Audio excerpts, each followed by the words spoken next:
ಪರಮಾತ್ಮ ಶ್ರೀಕೃಷ್ಣನ ವಾಣಿ, ಗೀತಾ, ಗುರು ಶಿಷ್ಯ ಸಂವಾದ.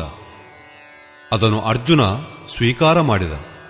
ಶಿಷ್ಯಸ್ತೇಹಂ ಶಾದಿಮಾಂ ತ್ವಾಂ ಪ್ರಪನ್ನಾಂ. ಭಗವಾನ್, ನಾನು ನಿಮ್ಮ ಶಿಷ್ಯ, ನಿಮ್ಮ ಶರಣ. ನನಗೆ ಸಂಪನ್ನತೆಯ ಉಪದೇಶ ಪ್ರದಾನಿಸಿ ಅದರಿಂದ ಪರಮಜ್ಞಾನಶ್ರೇಯ ಪ್ರಾಪ್ತಿಯಾಗುವಂತೆ ಮಾಡಿ. ಈಗ ಪರಮಗುರುವಿನ ಚರಣಾರವಿಂದಕ್ಕೆ ಗೀತಾ ಪ್ರಾರಂಭ ಮಾಡುವುದಕ್ಕೆ ಮುನ್ನ ಈ ಸ್ತುತಿಯನ್ನು ಗುರುವಂದನೆಗಾಗಿ ಪ್ರಸ್ತುತಪಡಿಸಲಾಗುವುದು. ಓಂ ಶ್ರೀ ಸದ್ಗುರುದೇವ ಭಗವಾನ್ ಕಿ ಜಯ.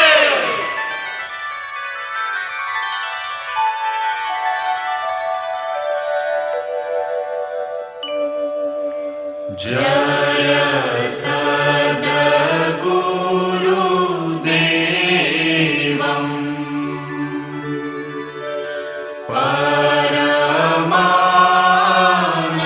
ಪರಮಾನಂದಂ ಅಮರ ಶರೀರಂ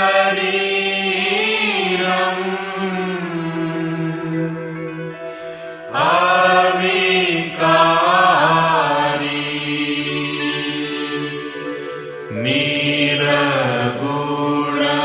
ನಿರಮೂಲಂ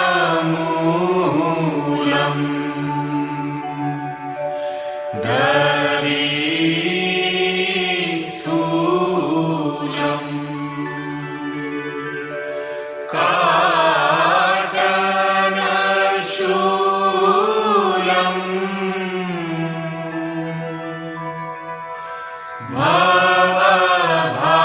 ಭವಭಾರಿ ಸೂರತ ನಿಜ ಸೋಹಂ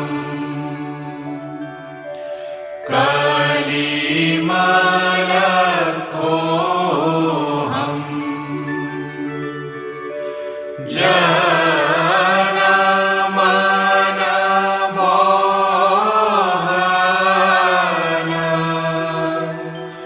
ಛವಿ ಭಾರಿ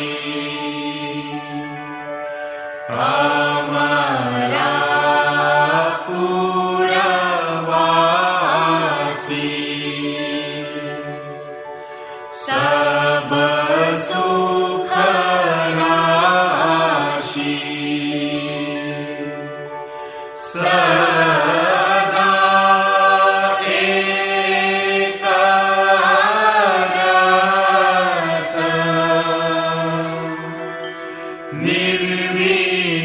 ನಿರ್ವಿಕಾರಿ ಅನುಭವ ಗಂಭೀರಾ ಮತಿಗೆ ಧೀರಾ ಅಲಕ ಫಕೀರಾ ಅವತಾರಿ ಯೋಗಿ ಅದ್ವೈಷ್ಟ ತ್ರಿಕಾಲ ದ್ರಷ್ಟ ಕೇವಲ ಪದ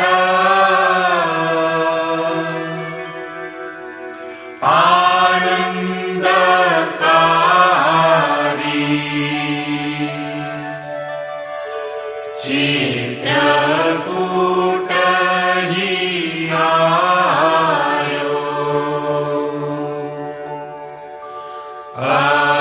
ಅದ್ವೈತ ಲಖಾಯೋ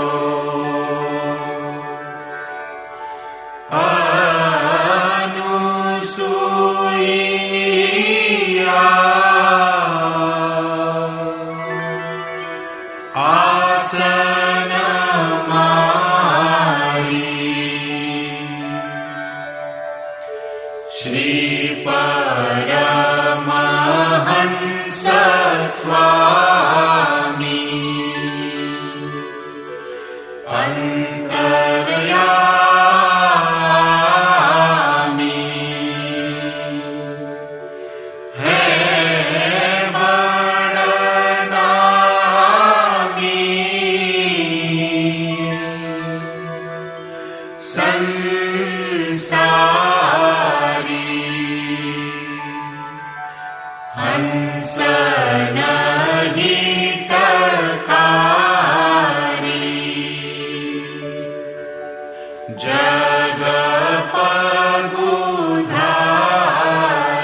ಶ್ರೀ ಪರಮಾತ್ಮನೇ ನಮಃ.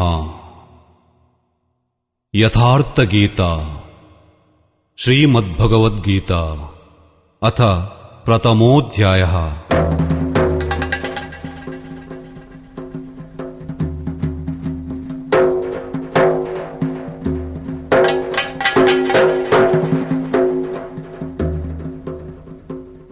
ಧೃತರಾಷ್ಟ್ರ ಉವಾಚ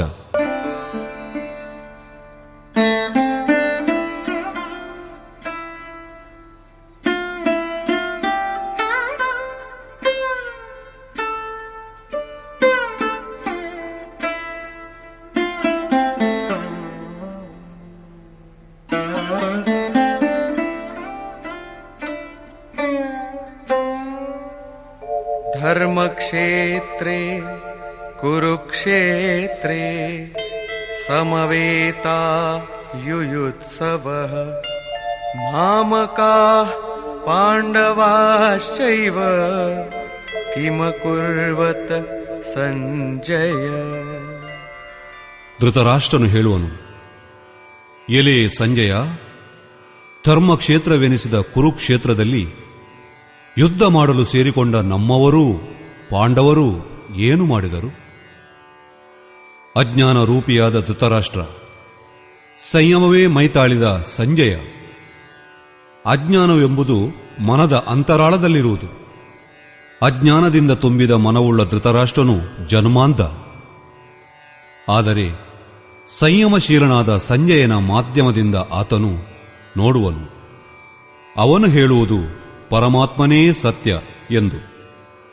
ಆದರೆ ಇದೇ ಪರಮಾತ್ಮನಿಂದ ಜನಿಸಿದ ಮೋಹರೂಪಿಯಾದ ದುರ್ಯೋಧನನು ಎಂದಿನವರೆಗೆ ಜೀವಂತವಾಗಿರುವನೋ ಅಂದಿನವರೆಗೆ ಈತನ ದೃಷ್ಟಿಯೆಲ್ಲವೂ ಕೌರವರ ಮೇಲೆ ನೆಟ್ಟಿರುವುದು, ಅಂದರೆ ವಿಕಾರಗಳ ಮೇಲೆಯೇ ಇರುವುದು. ಧರ್ಮವೆಂಬುದು ಒಂದು ಕ್ಷೇತ್ರ. ಹೃದಯ ದೇಶದಲ್ಲಿ ದೈವೀ ಸಂಪತ್ತುಗಳು ವೃದ್ಧಿಸಿದಾಗ ಆ ಶರೀರವು ಧರ್ಮಕ್ಷೇತ್ರವೆನಿಸುವುದು. ಅದೇ ಅಸುರಿ ಪ್ರವೃತ್ತಿಗಳು ಹೆಚ್ಚಿ ಬೆಳೆದಾಗ ಅದೇ ಶರೀರವು ಕುರುಕ್ಷೇತ್ರವೆನಿಸುವುದು. ಕುರು ಅಂದರೆ ಮಾಡು. ಈ ಶಬ್ದವು ವಿದ್ಯಾರ್ಥಕವಾದುದು. ಶ್ರೀಕೃಷ್ಣನು ಹೇಳುವುದೇನೆಂದರೆ, ಪ್ರಕೃತಿಯಿಂದ ಹುಟ್ಟಿ ಬರುವಂತಹ 3 ಗುಣಗಳ ದೆಸೆಯಿಂದ ಮನುಷ್ಯನು ಪರವಶನಾಗಿ ಕರ್ಮವೆಸಗುವನು. ಕ್ಷಣಕಾಲವೂ ಸಹ ಆತನು ಕರ್ಮವನ್ನು ಮಾಡದೇ ಇರಲಾರನು. ತ್ರಿಗುಣಗಳು ಆತನಿಂದ ಕರ್ಮವನ್ನೂ ಮಾಡಿಸುತ್ತವೆ. ಮಲಗಿದಾಗಲೂ ಕರ್ಮವು ನಿಲ್ಲುವುದಿಲ್ಲ. ಅದೂ ಕೂಡ ಮನುಷ್ಯನ ಶರೀರಕ್ಕೆ ಬೇಕಾಗುವ ತುತ್ತು.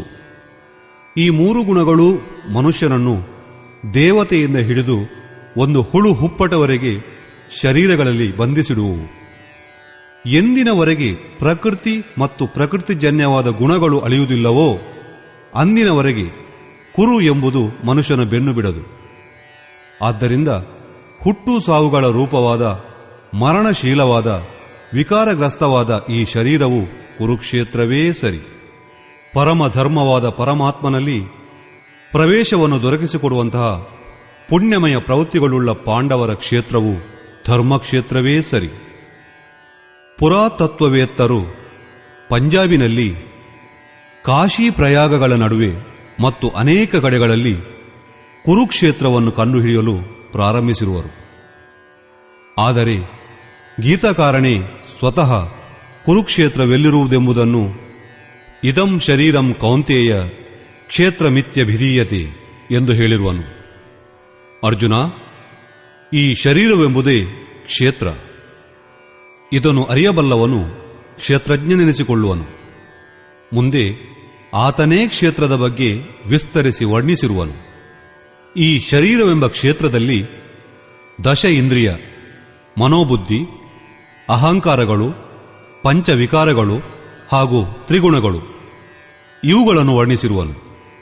ಶರೀರವೇ ಕ್ಷೇತ್ರ, ಅದು ಒಂದು ಅಖಾಡ. ಇದರಲ್ಲಿ ಯುದ್ಧವಾಡುವ ಪ್ರವೃತ್ತಿಗಳು 2 ಬಗೆಯಾಗಿವೆ: ದೈವೀ ಸಂಪತ್ತು ಮತ್ತು ಅಸುರೀ ಸಂಪತ್ತು. ಪಾಂಡುವಿನ ಸಂತತಿ ಮತ್ತು ಧೃತರಾಷ್ಟ್ರನ ಸಂತತಿ ಸಜಾತೀಯ ಹಾಗೂ ವಿಜಾತೀಯ ಪ್ರವೃತ್ತಿಗಳು. ಅನುಭವಿಯಾದ ಮಹಾಪುರುಷನಿಗೆ ಶರಣು ಹೊಕ್ಕಾಗ ಈ 2 ಪ್ರವೃತ್ತಿಗಳಲ್ಲಿ ಪರಸ್ಪರ ಸಂಘರ್ಷವೂ ಉಂಟಾಗುವುದು. ಇದು ಕ್ಷೇತ್ರ ಮತ್ತು ಕ್ಷೇತ್ರಜ್ಞನ ಸಂಘರ್ಷ. ಇವೇ ವಾಸ್ತವಿಕವಾದ ಯುದ್ಧ. ವಿಶ್ವ ಯುದ್ಧಗಳಿಂದ ಇತಿಹಾಸ ತುಂಬಿರಬಹುದು. ಆದರೆ ಆ ಯುದ್ಧಗಳಲ್ಲಿ ಗೆದ್ದವನು ಸಹ ಶಾಶ್ವತವಾದ ಗೆಲುವನ್ನು ಪಡೆಯಲಿಲ್ಲ.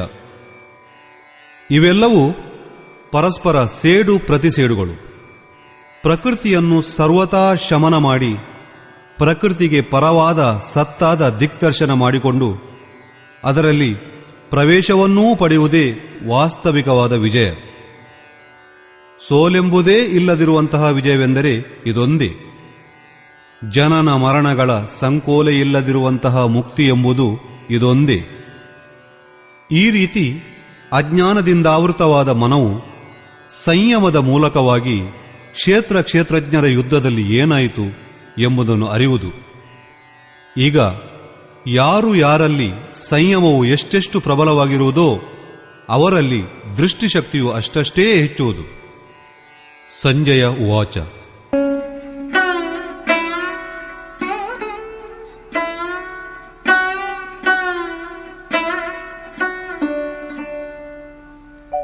ದೃಷ್ಟ್ವಾ ತು ಪಾಂಡವಾನೀಕಂ ವ್ಯೂಢಂ ದುರ್ಯೋಧನಸ್ತದಾ ಆಚಾರ್ಯಮುಪಸಂಗಮ್ಯ ರಾಜಾ ವಚನಮಬ್ರವೀತ್.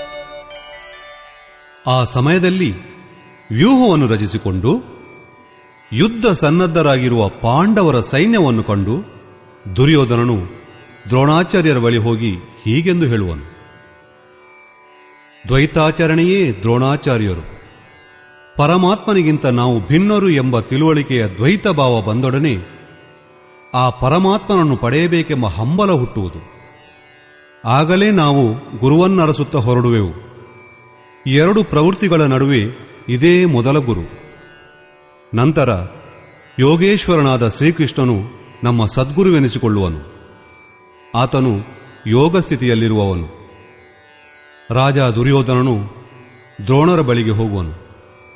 ಮೋಹರೂಪಿಯಾದ ದುರ್ಯೋಧನ, ಮೋಹವೆಂಬುದು ಸಂಪೂರ್ಣ ವ್ಯಾಧಿಗಳಿಗೆ ಮೂಲ. ಅದೇ ರಾಜ. ದುರ್ ಅಂದರೆ ದೂಷಿತವಾದ ಯೋಧನ ಯಾವ ಧನವಿದೆಯೋ ಅದು. ಆತ್ಮಿಕ ಸಂಪತ್ತೇ ಸ್ಥಿರವಾದ ಸಂಪತ್ತು. ಅದರಲ್ಲಿ ಯಾವುದು ದೋಷವನ್ನು ಹುಟ್ಟಿಸುವುದೋ ಅದೇ ಮೋಹ. ಇದೇ ನಮ್ಮನ್ನು ಪ್ರಕೃತಿಯ ಕಡೆಗೆ ಸೆಳೆಯುವಂತಹದ್ದು. ವಾಸ್ತವಿಕ ತಿಳುವಳಿಕೆಗೆ ಪ್ರೇರಣೆಯನ್ನು ನೀಡುವುದು ಸಹ ಇದೇ. ಮೋಹವಿರುವವರೆಗೂ ಪ್ರಶ್ನೆಗಳು ತಪ್ಪಿದುದಲ್ಲ. ಇಲ್ಲವಾದರೆ ಎಲ್ಲವೂ ಪೂರ್ಣವೇ ಆಗಿದೆ. ಆದ್ದರಿಂದ ವ್ಯೂಹವನ್ನು ರಚಿಸಿಕೊಂಡು ಯುದ್ಧ ಸನ್ನದ್ಧರಾಗಿ ನಿಂತಿರುವ ಪಾಂಡವರನ್ನು ಕಂಡು, ಅಂದರೆ ಪುಣ್ಯದಿಂದ ಪ್ರವಾಹಿತವಾದ ಸಜಾತಿಯ ವೃತ್ತಿಗಳು ಒಟ್ಟಾಗಿರುವುದನ್ನು ಕಂಡು, ಮೋಹರೂಪಿಯಾದ ದುರ್ಯೋಧನನು ಮೊದಲ ಗುರುವಾದ ದ್ರೋಣಾಚಾರ್ಯರ ಬಳಿ ಹೋಗಿ ಹೀಗೆಂದು ಹೇಳುವನು.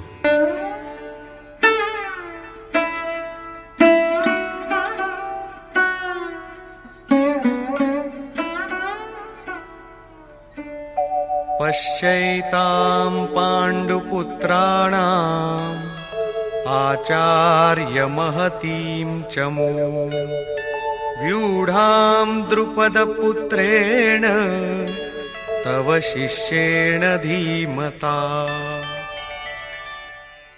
ಎಲೆ ಆಚಾರ್ಯರೇ, ತಮ್ಮ ಜಾಣನಾದ ಶಿಷ್ಯ ದ್ರುಪದ ಪುತ್ರನಾದ ದೃಷ್ಟದ್ಯುಮ್ನನಿಂದ ವ್ಯೂಹಾಕಾರದಲ್ಲಿ ನಿಲ್ಲಿಸಲ್ಪಟ್ಟ ಪಾಂಡವರ ಈ ಭಾರಿ ಸೇನೆಯನ್ನು ನೋಡಿರಿ. ಶಾಶ್ವತವೂ ಅಚಲವೂ ಆದ ಪದದಲ್ಲಿ ಆಸ್ತೆ ಇಟ್ಟಿರುವ ದೃಢ ಮನವೇ ದೃಷ್ಟದ್ಯುಮ್ನ. ಪುಣ್ಯಮಯವಾದ ಪ್ರವೃತ್ತಿಗಳ ಮುಂದಾಳೂ ಇದೆ. ಸಾಧನ್ ಕಠಿಣ ಮನ್ಕರಟೇಕ. ಸಾಧನೆ ಕಠಿಣವಲ್ಲ, ಮನಸ್ಸಿನ ದೃಢತೆ ಕಠಿಣವಾಗಬೇಕು. ಈಗ ಸೈನ್ಯದ ವಿಸ್ತಾರವನ್ನು ನೋಡೋಣ.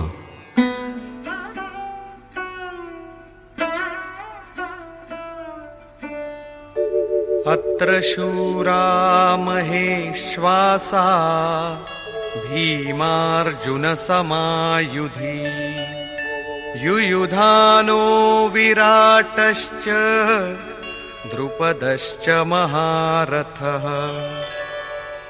ಈ ಸೈನ್ಯದಲ್ಲಿ ಮಹೇಶ್ವಾಸ, ಮಹಾನ್ ಈಶ್ವರನಲ್ಲಿ ನಿವಾಸವನ್ನು ದೊರಕಿಸಿಕೊಡುವ ಭಾವರೂಪಿಯಾದ ಭೀಮ, ಅನುರಾಗರೂಪಿಯಾದ ಅರ್ಜುನ, ಇಂತಹ ಅನೇಕಾನೇಕ ಶೂರವೀರರು. ಹೇಗೆಂದರೆ ಸಾತ್ವಿಕತಾರೂಪಿಯಾದ ಸಾತ್ಯಕಿ, ವಿರಾಟ ಸರ್ವತ್ರವೂ ಈಶ್ವರ್ಯ ಪ್ರವಾಹ ತುಂಬಿದೆ ಎಂಬ ಭಾವನಾರೂಪಿಯಾದ ದೃಪದ, ಅಂದರೆ ಅಚಲ ಸ್ಥಿತಿ, ಹಾಗೂ ಧೃಷ್ಟಕೇತುಶ್ಚೇಕಿತಾನಃ ಕಾಶಿರಾಜಶ್ಚ ವೀರ್ಯವಾನ್ ಪುರುಜಿತ್ ಕುಂತಿಭೋಜಶ್ಚ ಶೈಬ್ಯಶ್ಚ ನರಪುಂಗವಃ.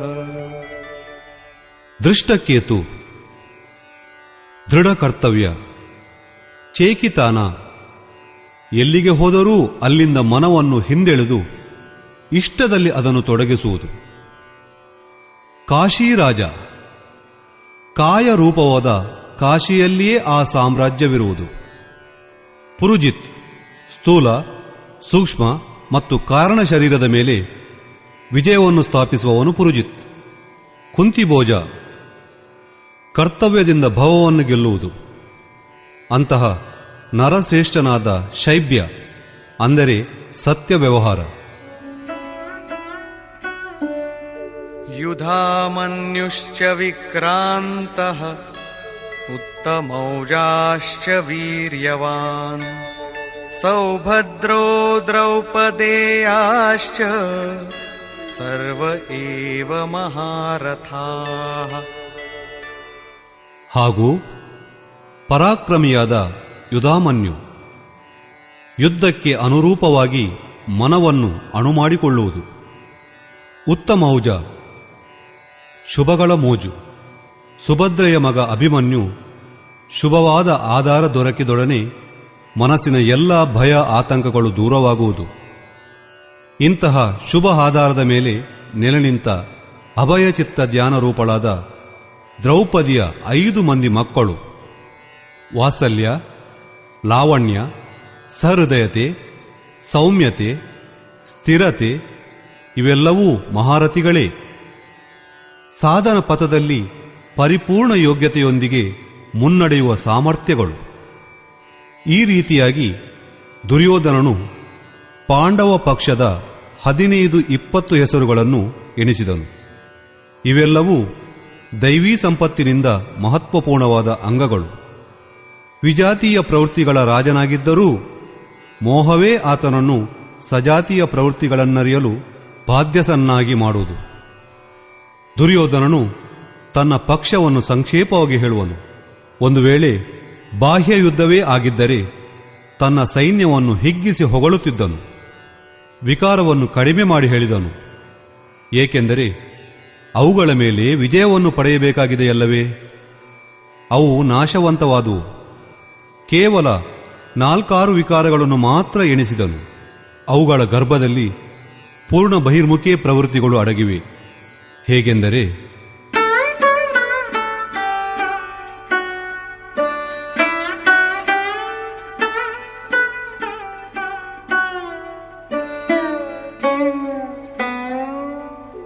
ಅಸ್ಮಾಕಂ ತು ವಿಶಿಷ್ಟಾಯೇ ತಾನ್ನಿಬೋಧ ದ್ವಿಜೋತ್ತಮ ನಾಯಕಾ ಮಮ ಸೈನ್ಯಸ್ಯ ಸಂಜ್ಞಾರ್ಥಂ ತಾನ್ ಬ್ರವೀಮಿತೆ.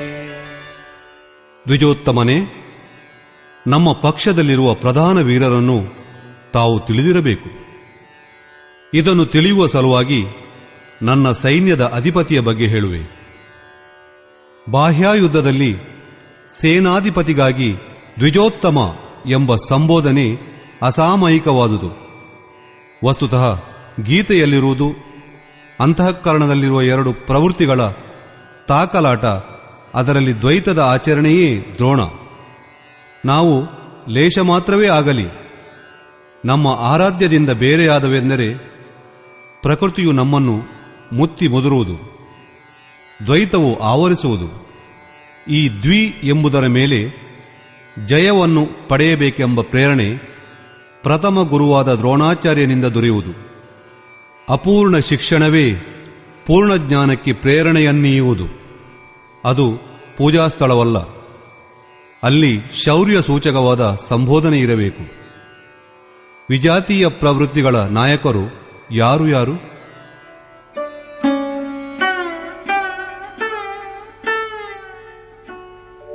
ಭವಾನ್ ಭೀಷ್ಮಶ್ಚ ಕರ್ಣಶ್ಚ ಕೃಪಶ್ಚ ಸಮಿತಿಂಜಯಃ ಅಶ್ವತ್ಥಾಮಾ ವಿಕರ್ಣಶ್ಚ ಸೌಮದತ್ತಿಸ್ತಥೈವ ಚ. ಓರ್ವರು ದ್ರೋಣಾಚಾರ್ಯರು ಸ್ವತಃ ದೈವತಾಚರಣೆಯ ಪ್ರತೀಕ. ಅದರೊಂದಿಗೆ ಭ್ರಮರೂಪಿಯಾದ ಪಿತಾಮಹ ಭೀಷ್ಮರು. ಭ್ರಮೆಯೇ ಈ ವಿಕಾರಗಳಿಗೆ ಉದ್ಗಮಸ್ಥಾನ. ಕಡೆಯ ಕಾಲದವರೆಗೂ ಅದು ಬದುಕಿರುವುದು. ಆದ್ದರಿಂದ ಭೀಷ್ಮ ಸೈನ್ಯವೆಲ್ಲವೂ ನಾಶವಾದ ಮೇಲೂ ಸಹ ಇವರು ಜೀವಂತರಾಗಿದ್ದರು. ಶರಶಯ್ಯ ಮೇಲೆ ಅಚೇತಾವಸ್ಥೆಯಲ್ಲಿದ್ದರೂ ಜೀವಂತವಾಗಿದ್ದರು. ಇವರೇ ಭ್ರಮರೂಪಿ ಭೀಷ್ಮ. ಭ್ರಮೆ ಎಂಬುದು ಕಡೆಯವರೆಗೂ ಉಳಿಯುವಂತಹುದು. ಇದೇ ರೀತಿಯಲ್ಲಿ ವಿಜಾತೀಯ ಕರ್ಮರೂಪಿಗಳಾದ ಕರ್ಣ ಹಾಗೂ ರಣವೀರ ಕೃಪಾಚಾರ್ಯರು. ಸಾಧನಾವಸ್ಥೆಯಲ್ಲಿ ಸಾಧಕನು ಆಚರಿಸುವ ಕೃಪಾಶೀಲತೆಯೇ ಕೃಪಾಚಾರ್ಯ. ಭಗವಂತನು ಕೃಪಾಸಾಗರ. ಹಾಗೂ ಪ್ರಾಪ್ತಿಯ ನಂತರ ಸಂತನೂ ಅದೇ ಸ್ವರೂಪವನ್ನು ತಾಳುವನು. ಆದರೆ ಸಾಧನ ಕಾಲದಲ್ಲಿ ನಾವು ಎಲ್ಲಿಯವರೆಗೆ ಬೇರೆಯಾಗಿರುವೆವೋ ಪರಮಾತ್ಮನೂ ಆವರೆಗೆ ಬೇರೆಯಾಗಿರುವನು. ವಿಜಾತೀಯ ಪ್ರವೃತ್ತಿಗಳಿನ್ನೂ ಉಳಿದಿರುವಾಗ, ಮೋಹ ಆವೃತವಾಗಿರುವಾಗ ಸಾಧಕನು ಕೃಪಾಚರಣೆಯನ್ನು ಮಾಡಹೋದರೆ ಆತನು ಹಾಳಾಗುವನು. ಸೀತೆಯು ಕರುಣೆಯನ್ನು ತೋರಿದುದರಿಂದ ಅವಳು ಕೆಲವು ಕಾಲ ಲಂಕಾವಾಸದ ಪ್ರಾಯಶ್ಚಿತವನ್ನು ಅನುಭವಿಸಬೇಕಾಯಿತು. ವಿಶ್ವಾಮಿತ್ರರು ದಯಾರ್ದ್ರರಾದಕ್ಕೆ ಅವರು ಪತಿತರಾದರು. ಯೋಗ ಸೂತ್ರಕಾರರಾದ ಪತಂಜಲಿಗಳು ಸಹ ಇದೇ ಮಾತನ್ನಾಡುವರು. ತೇ ಸಮಾಧಾ ಉಪಸರ್ಗ ವ್ಯುತ್ಥಾನೆ ಸಿದ್ಧಯ. ವ್ಯುತ್ಥಾನ ಕಾಲದಲ್ಲಿ ಸಿದ್ಧಿಗಳು ಪ್ರಕಟವಾಗುವು. ಅವು ವಾಸ್ತವವಾದ ಸಿದ್ಧಿಗಳು. ಆದರೆ ಕೈವಲ್ಯ ಪ್ರಾಪ್ತಿಗೆ ಅವು ಅಷ್ಟೇ ವಿಘ್ನಗಳೂ ಸಹ. ಕಾಮಕ್ರೋಧಾದಿ ಷಡ್ವರ್ಗಗಳಂತೆ ಈ ಸಿದ್ಧಿಗಳೂ ಅಡಚಣೆಗಳು. ಗೋಸ್ವಾಮಿ ತುಳಸೀದಾಸರ ನಿರ್ಣಯವೂ ಇದೇ ಆಗಿದೆ. ಛೋರತ್ ಗ್ರಂಥಿ ಜಾನಿ ಖಗರಾಯ ವಿಘ್ನ ಅನೇಕ ಕರೈ ತಬು ಮಾಯ ರಿದ್ಧಿ ಸಿದ್ಧಿ ಪ್ರೇರಹಿ ಬಹುಬಾಯಿ ಬುದ್ಧಿಹಿಂ ಲೋಭ ದಿಕಾವಹಿಂ ಆಯಿ. ಮಾಯೆಯು ಅನೇಕ ವಿಘ್ನಗಳನ್ನು ತಂದೊಡ್ಡುವುದು, ವೃದ್ಧಿಗಳನ್ನು ನೀಡುವುದು, ಸಿದ್ಧಿಗಳನ್ನು ಒದಗಿಸುವುದು. ಇಂತಹ ಸ್ಥಿತಿಯನ್ನು ಪಡೆದ ಸಾಧಕನು ಮರಣಾಸನ್ನ ರೋಗಿಯ ಪಕ್ಕದಲ್ಲಿ ನಡೆದು ಹೋದರೂ ಸಾಕು, ಆ ರೋಗಿಯು ಬದುಕಿಕೊಳ್ಳುವನು. ರೋಗಿಗೆ ಒಳ್ಳೆಯದಾಗಬಹುದು, ಆದರೆ ಸಾಧಕನಾದವನು ಇದನ್ನು ತನ್ನ ಕೊಡುಗೆ ಎಂದು ಮನದಲ್ಲಂದುಕೊಂಡರೂ ಸಾಕು, ಆತನು ಹಾಳಾಗುವನು. ಓರ್ವ ರೋಗಿ ಇರುವೆಡೆ ಸಾವಿರಾರು ರೋಗಿಗಳು ಸೇರುವರು. ಭಜನಾ ಚಿಂತನಗಳ ಕ್ರಮವೆಲ್ಲವೂ ನಿಂತು ಹೋಗುವುದು.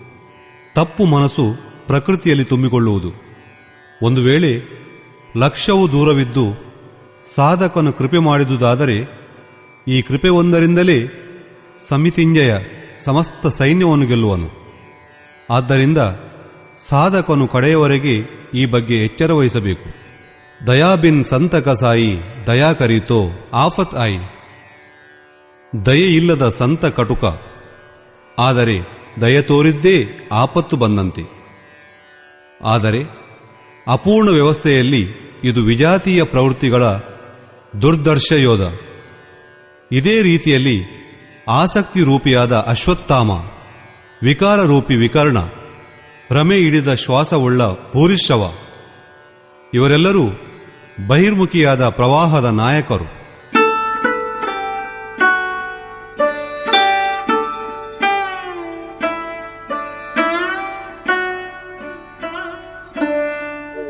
ಅನ್ಯೇ ಚ ಬಹವಃ ಶೂರಾಃ ಮದರ್ಥೇ ತ್ಯಕ್ತಜೀವಿತಾಃ ನಾನಾಶಸ್ತ್ರ ಪ್ರಹರಣಾಃ ಸರ್ವೇ ಯುದ್ಧ ವಿಶಾರದಾಃ. ಇನ್ನು ಅನೇಕಾನೇಕ ವೀರರು ನಾನಾ ಶಸ್ತ್ರಾಸ್ತ್ರಗಳಿಂದ ಸಜ್ಜಿತರಾಗಿ ನನಗೋಸ್ಕರ ತಮ್ಮ ಪ್ರಾಣವನ್ನು ತೆರಳು ಸಿದ್ಧರಾಗಿ ನಿಂತಿರುವರು. ತಮ್ಮ ಜೀವದಾಸೆಯ ಹಂಗು ತೊರೆದು ಯುದ್ಧದಲ್ಲಿ ದೃಢವಾಗಿ ನಿಂತಿರುವರು. ಆದರೆ ಅವರ ಗಣನೆ ಅಷ್ಟೊಂದೇನಿಲ್ಲ. ಈಗ ಯಾವ ಸೈನ್ಯ ಯಾವ ಭಾವಗಳಿಂದ ಸುರಕ್ಷಿತವಾಗಿವೆ ಎಂಬುದನ್ನು ಹೇಳುವರು.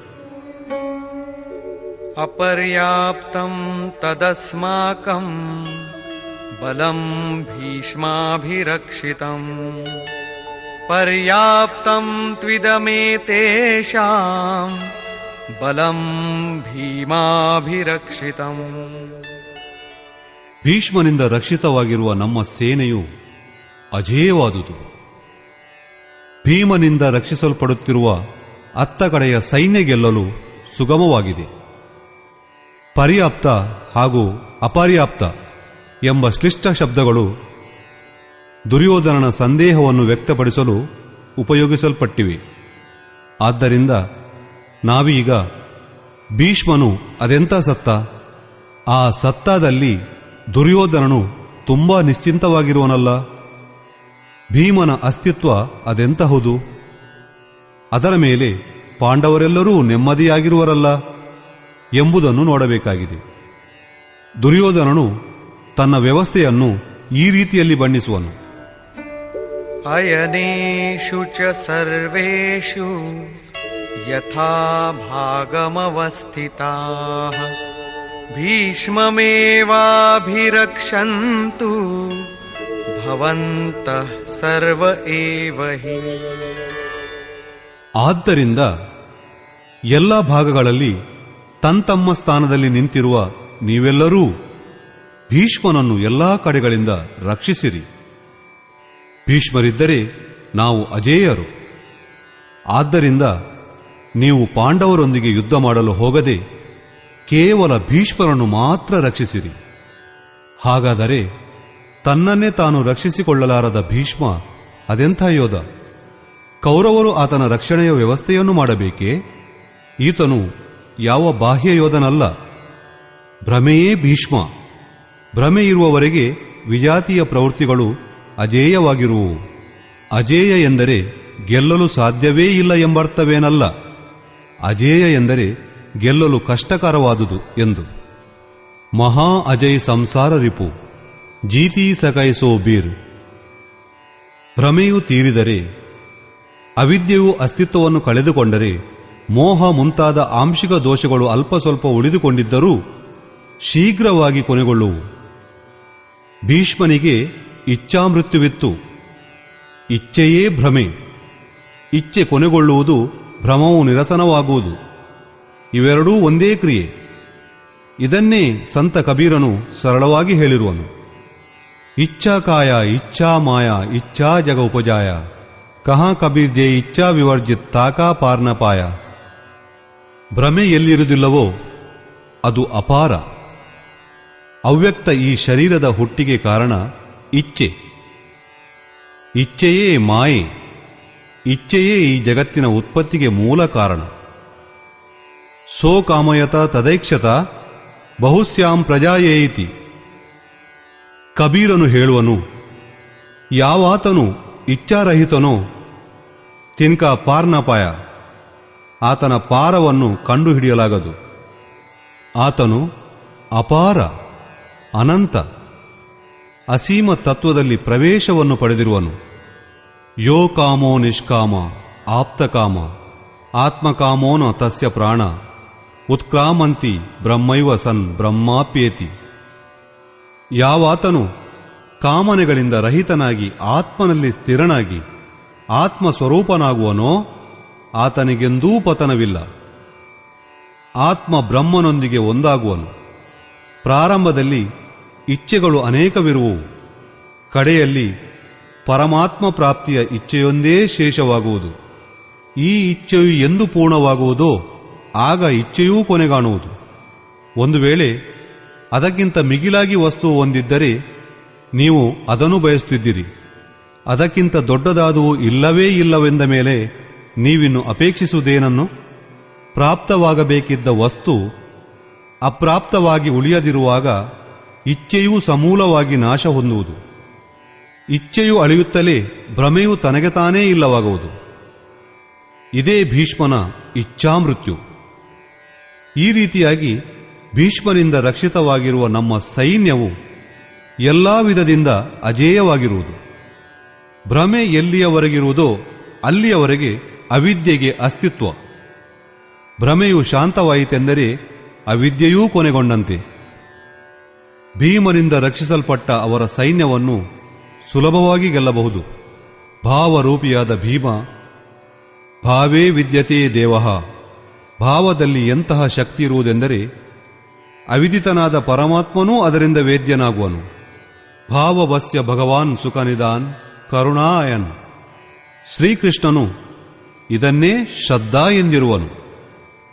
ಭಾವದ ಶಕ್ತಿ ಎಂತಹುದೆಂದರೆ ಅದು ಭಗವಂತನನ್ನು ಸೆರೆ ಹಿಡಿಯಬಲ್ಲದು. ಭಾವದಿಂದಲೇ ಎಲ್ಲ ಪುಣ್ಯಮಯ ಪ್ರವೃತ್ತಿಗಳ ವಿಕಾಸ. ಇದು ಪುಣ್ಯವನ್ನು ಸಂರಕ್ಷಿಸುವಂತಹದ್ದು. ಅದೆಷ್ಟು ಬಲಿಷ್ಠವಾದುದೆಂದರೆ ಅದು ಪರಮದೇವನಾದ ಪರಮಾತ್ಮನಿಗೂ ಹುಟ್ಟನ್ನು ನೀಡುವುದು. ಆದರೆ ಅಷ್ಟೇ ಕೋಮಲ. ಇಂದು ಭಾವವಿದ್ದರೆ ನಾಳೆಗೆ ಅದು ಅಭಾವವಾಗಿ ಪರಿವರ್ತನೆಯಾಗಲು ಹೊತ್ತು ಹಿಡಿಯದು. ಇಂದು ನೀವು ಹೇಳುವಿರಿ, ಸ್ವಾಮೀಜಿ ಬಲು ಒಳ್ಳೆಯವರು ಎಂದು. ಆದರೆ ನಾಳೆಯ ಹೊತ್ತಿಗೆ ಸ್ವಾಮೀಜಿ ಕೀರು ಕುಡಿಯುತ್ತಿದ್ದುದನ್ನು ನಾವೇ ನೋಡಿದೆವು ಎಂದು ಹೇಳುವಿರಿ. ಘಾಸ್ ಪಾತ್ ಜೋ ಕಾತ್ ಹೇ ತಿನಿಹಿ ಸತಾವೇ ಕಾಮ್, ದೂದು ಮಲೈ ಕಾತ್ ಜೆ ತಿನಿಕಿ ಜಾನೇ ರಾಮ್. ಇಷ್ಟವಾದುದರಲ್ಲಿ ಸ್ವಲ್ಪ ಕುಂದುಕೊರತೆ ಕಂಡುಬಂದರೂ ಭಾವವು ಹೆದರಿ ಕಂಗಾಲಾಗುವುದು. ಪುಣ್ಯಮಯ ಪ್ರವೃತ್ತಿಯು ಕದಲುವುದು. ಇಷ್ಟದಿಂದ ಸಂಬಂಧವು ಕಡಿದು ಹೋಗುವುದು. ಆದ್ದರಿಂದಲೇ ಭೀಮನಿಂದ ರಕ್ಷಿತವಾಗಿರುವ ಇವರ ಸೈನ್ಯವು ಗೆಲ್ಲಲು ಸುಲಭ. ಮಹರ್ಷಿಯಾದ ಪತಂಜಲಿಯ ನಿರ್ಣಯವೂ ಇದೆ. ಸತು ದೀರ್ಘಕಾಲ ನೈರಂತರ್ಯ ಸತ್ಕಾರ ಸೇವಿತೋ ದೃಢಭೂಮಿ. ದೀರ್ಘಕಾಲದವರೆಗೆ ನಿರಂತರವಾಗಿ ಶ್ರದ್ಧಾ ಭಕ್ತಿಗಳಿಂದ ಮಾಡಿದ ಸಾಧನೆಯೇ ದೃಢವಾಗಿ ನಿಲ್ಲುವುದು.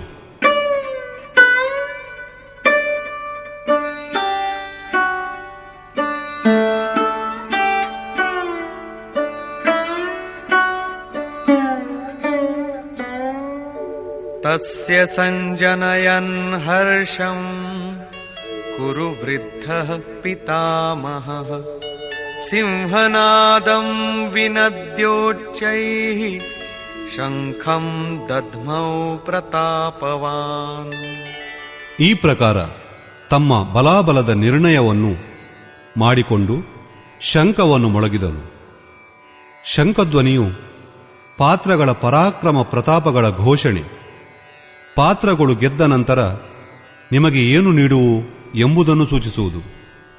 ಕೌರವ ಬಲದಲ್ಲಿ ವೃದ್ಧ ಪಿತಾಮಹರಾದ ಪರಾಕ್ರಮಿ ಭೀಷ್ಮರು ದುರ್ಯೋಧನನ ಹೃದಯದಲ್ಲಿ ಪುಳಕವನ್ನು ಹುಟ್ಟಿಸುವಂತೆ ಉಚ್ಚಸ್ವರದ ಸಿಂಹನಾದದಂತೆ ತಮ್ಮ ಭಯಪ್ರದವಾದ ಶಂಖವನ್ನೂದಿದರು. ಸ್ವಭಾವದ ಭಯಂಕರ ಪ್ರಕೃತಿಯನ್ನು ಬಿಂಬಿಸುವುದು ಸಿಂಹ.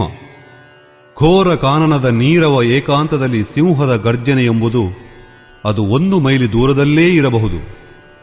ಆದರೂ ನಿಮ್ಮ ಮೈ ಕೂದಲುಗಳೆಲ್ಲ ನಿಮಿರಿ ನೆಟ್ಟನೆ ನಿಲ್ಲುವಂತೆ ಮಾಡುವುದು, ಹೃದಯವನ್ನು ಗದಗೊಟ್ಟುವಂತೆ ಮಾಡುವುದು. ಭಯವು ಪ್ರಕೃತಿಯಲ್ಲಿರುವುದು, ಪರಮಾತ್ಮನಲ್ಲಿಲ್ಲ. ಏಕೆಂದರೆ ಆತನು ಅಭಯದ ಸತ್ತ. ಭ್ರಮರೂಪಿಯಾದ ಭೀಷ್ಮನು ಗೆದ್ದುದಾದರೆ ಪ್ರಕೃತಿಯ ಯಾವ ಭಯಂಕರ ಕಾಡಿನಲ್ಲಿ ಈಗಾಗಲೇ ನೀವು ಇರುವಿರೋ ಅದಕ್ಕಿಂತ ಹೆಚ್ಚಿನ ಭಯದ ಆವರಣದಲ್ಲಿ ಮೋಹವೆಂಬುದು ನಿಮ್ಮನ್ನು ಕಟ್ಟಿಹಾಕುವುದು. ಭಯದ ಮತ್ತೊಂದು ಪದರು ಮೇಲೇಳುವುದು. ಭಯದ ಆವರಣವು ಇನ್ನಷ್ಟು ದಟ್ಟವಾಗುವುದು. ಈ ಭ್ರಮೆ ಎಂಬುದು ಇದೊಂದನ್ನುಳಿದು ಬೇರೇನೂ ನೀಡದು. ಆದ್ದರಿಂದ ಪ್ರಕೃತಿಯು ನಿವೃತ್ತಿಯ ಗಂತವ್ಯದ ಮಾರ್ಗ. ಸಂಸಾರದಲ್ಲಿ ಪ್ರಕೃತಿಯು ಭಯದ ಬೀಡು. ಅದು ಘೋರಾಂಧಾಕಾರದ ನೆಲೆವೀಡು. ಕೌರವರ ಘೋಷಣೆ ಇದ್ದಕ್ಕಿಂತ ಮುಂದಕ್ಕಿಲ್ಲ. ಕೌರವರ ಪಕ್ಷದಿಂದ ಬೇರಾರೇ ಒಟ್ಟಿಗೆ ರಣಕಹಳೆಯನ್ನೂದಿದರೂ ಅವರೆಲ್ಲರೂ ಸಾರಾಂಶವಾಗಿ ಭಯವನ್ನೇ ನೀಡುವರೆಂಬುದು ಇದರ ತಾತ್ಪರ್ಯ. ಇದಕ್ಕಿಂತ ಮಿಗಿಲಾದುದು ಏನನ್ನೂ ನೀಡಲಾರರು. ಪ್ರತಿಯೊಂದು ವಿಕಾರವೂ ಒಂದಲ್ಲೊಂದು ಭಯವನ್ನೇ ಹುಟ್ಟಿಸುವುದು. ಆದ್ದರಿಂದ ಅವರೂ ಘೋಷಿಸಿದರು. ತತಃ ಶಂಖಾಶ್ಚ ಭೇರ್ಯಶ್ಚ ಪಣವಾನಕ ಗೋಮುಖಾಃ ಸಹಸೈವಾಭ್ಯಹನ್ಯಂತ ಸಶಬ್ದಸ್ತು ಮುಲೋಭವತ್. ನಂತರ ಸಾವಿರಾರು ಶಂಖಗಳು, ಕೊಂಬು ಕಹಳೆಗಳು, ನಗಾರಿಗಳು, ಭೇರಿಗಳು ಒಟ್ಟಿಗೆ ಮೊಳಗಿದವು. ಅವುಗಳ ಶಬ್ದವೂ ಭೀಕರವಾಗಿತ್ತು. ಎಲ್ಲ ಕಡೆ ಬರಿಯ ಭಯ ಹುಟ್ಟಿಸುವುದೊಂದನ್ನು ಬಿಟ್ಟು ಕೌರವರಿಗೆ ಬೇರಾವ ಘೋಷಣೆಯಿಲ್ಲ. ಬಹಿರ್ಮುಖಿಯಾದ ವಿಜಾತೀಯ ಪ್ರವೃತ್ತಿಯು ಸಫಲವಾದರೆ ಮೋಹಮಯವಾದ ಬಂಧನವನ್ನು ಅದು ಮತ್ತಷ್ಟು ಬಿಗಿಗೊಳಿಸುವುದು. ಈ ಪುಣ್ಯಮಯವಾದ ಪ್ರವೃತ್ತಿಗಳ ಕಡೆಯಿಂದ ಘೋಷಣೆಗಳು ಮೊಳಗಿದವು. ಅದರಲ್ಲಿ ಮೊಟ್ಟ ಮೊದಲ ಘೋಷಣೆ ಯೋಗೇಶ್ವರನಾದ ಶ್ರೀಕೃಷ್ಣನದು.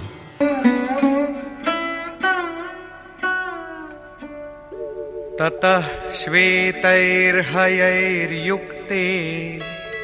महती स्यन्दने स्थितौ माधवः पाण्डवश्चैव दिव्यौ शङ्खौ प्रदध्मतु. ಅನಂತರ ಶುಭ್ರವಾದ ಶ್ವೇತಾಶ್ವಗಳಿಂದ ಕೂಡಿದ ಬಿಳಿಯ ಬಣ್ಣ ಸಾತ್ವಿಕತೆ ಹಾಗೂ ನೈರ್ಮಲ್ಯಗಳ ಪ್ರತೀಕ ಅಂತಹ ಮಹಾನ್ ರಥದಲ್ಲಿ ಕುಳಿತ ಯೋಗೇಶ್ವರನಾದ ಕೃಷ್ಣನೂ ಮತ್ತು ಅರ್ಜುನನೂ ಸಹ ತಮ್ಮ ಅಲೌಕಿಕವಾದ ಶಂಖವನ್ನು ಮೊಳಗಿದರು.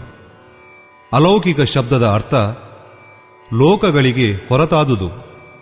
ಮೃತ್ಯುಲೋಕ, ದೇವಲೋಕ, ಬ್ರಹ್ಮಲೋಕ ಮುಂತಾಗಿ ಜನ್ಮ ಮರಣಗಳ ಭಯವಿರುವಂತಹ ಎಲ್ಲ ಲೋಕಗಳಿಗೆ ಹೊರತಾಗಿರುವ ಪಾರಲೌಕಿಕ ಪಾರಮಾರ್ಥಿಕ ಸ್ಥಿತಿಯನ್ನು ನೀಡುವಂತಹ ಘೋಷಣೆ ಯೋಗೇಶ್ವರನಾದ ಶ್ರೀಕೃಷ್ಣನದು.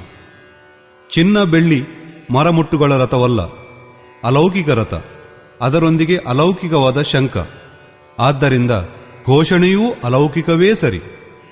ಲೋಕಗಳಿಗೆಲ್ಲ ಹೊರತಾಗಿ ಏಕೈಕ ಬ್ರಹ್ಮವಸ್ತು ಹೊಂದಿದೆ. ನೇರವಾಗಿ ಅದರೊಂದಿಗೆ ಸಂಬಂಧವನ್ನು ಸ್ಥಾಪಿಸುವುದೇ ಈ ಘೋಷಣೆ. ಈ ಸ್ಥಿತಿಯನ್ನು ಅವರು ಹೇಗೆ ಕೊಡುವರು?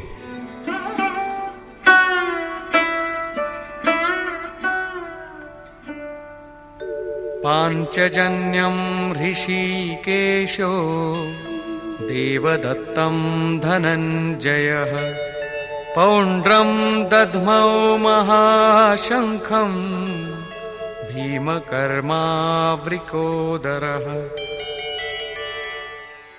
ಋಷಿಕೇಶ ಹೃದಯದಲ್ಲಿರುವ ಸರ್ವಸ್ವವನ್ನು ಬಲ್ಲ ಶ್ರೀಕೃಷ್ಣನು ಪಾಂಚಜನ್ಯ ಶಂಖವನ್ನೂದಿದನು. 5 ಇಂದ್ರಿಯಗಳನ್ನು ಪಂಚತನ್ಮಾತ್ರೆಗಳಾದ ಶಬ್ದ, ಸ್ಪರ್ಶ, ರೂಪ, ರಸ, ಗಂಧ ಇವೆಲ್ಲವುಗಳ ರಸವನ್ನು ಭಕ್ತರ ಶ್ರೇಣಿಯಲ್ಲಿ ಎರಕ ಹೊಯ್ಯುವನೆಂಬ ಘೋಷಣೆ ಮಾಡಿದನು. ವಿಕರಾಳವಾಗಿ ಹೊತ್ತಿ ಉರಿಯುವ ಇಂದ್ರಿಯಗಳನ್ನು ಹಿಂದೆಳೆದು ಅವುಗಳನ್ನು ತನ್ನ ದಾಸರ ಶ್ರೇಣಿಯಲ್ಲಿ ನಿಲ್ಲಿಸುವುದು ಹೃದಯದಿಂದ ಪ್ರೇರಿತ ಸದ್ಗುರುವಿನ ದೇಣಿಗೆ. ಶ್ರೀಕೃಷ್ಣನು ಓರ್ವ ಯೋಗೇಶ್ವರ ಸದ್ಗುರು. ಶಿಷ್ಯಸ್ತೇಹಂ, ಭಗವಂತ ನಾನು ನಿನ್ನ ಶಿಷ್ಯ.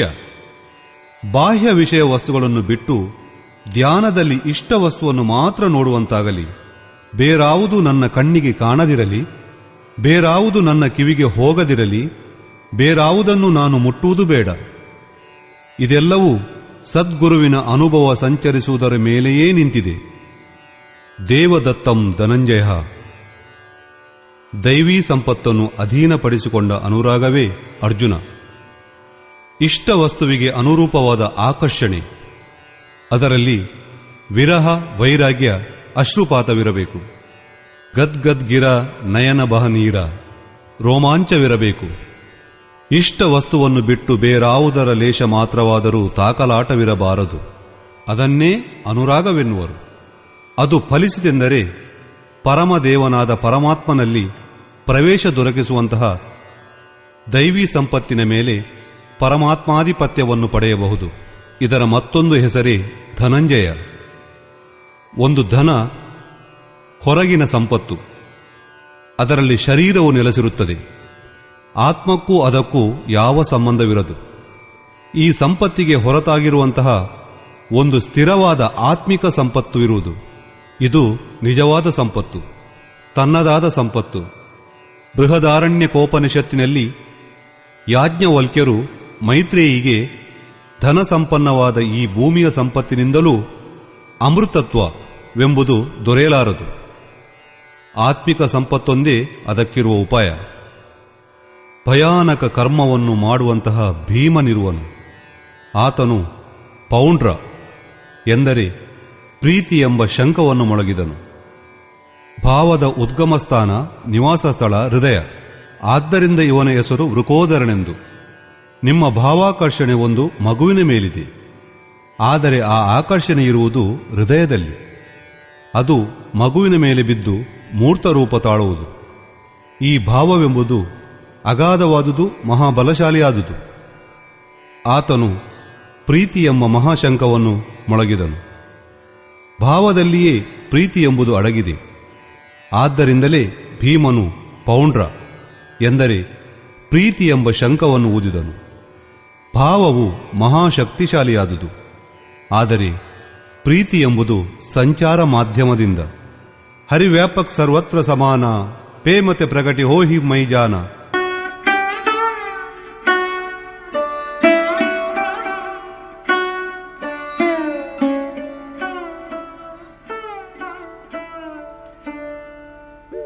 ಅನಂತ ವಿಜಯಂ ರಾಜಾ ಕುಂತೀಪುತ್ರೋ ಯುಧಿಷ್ಠಿರಃ ನಕುಲಃ ಸಹದೇವಶ್ಚ ಸುಘೋಷಮಣಿಪುಷ್ಪಕೌ.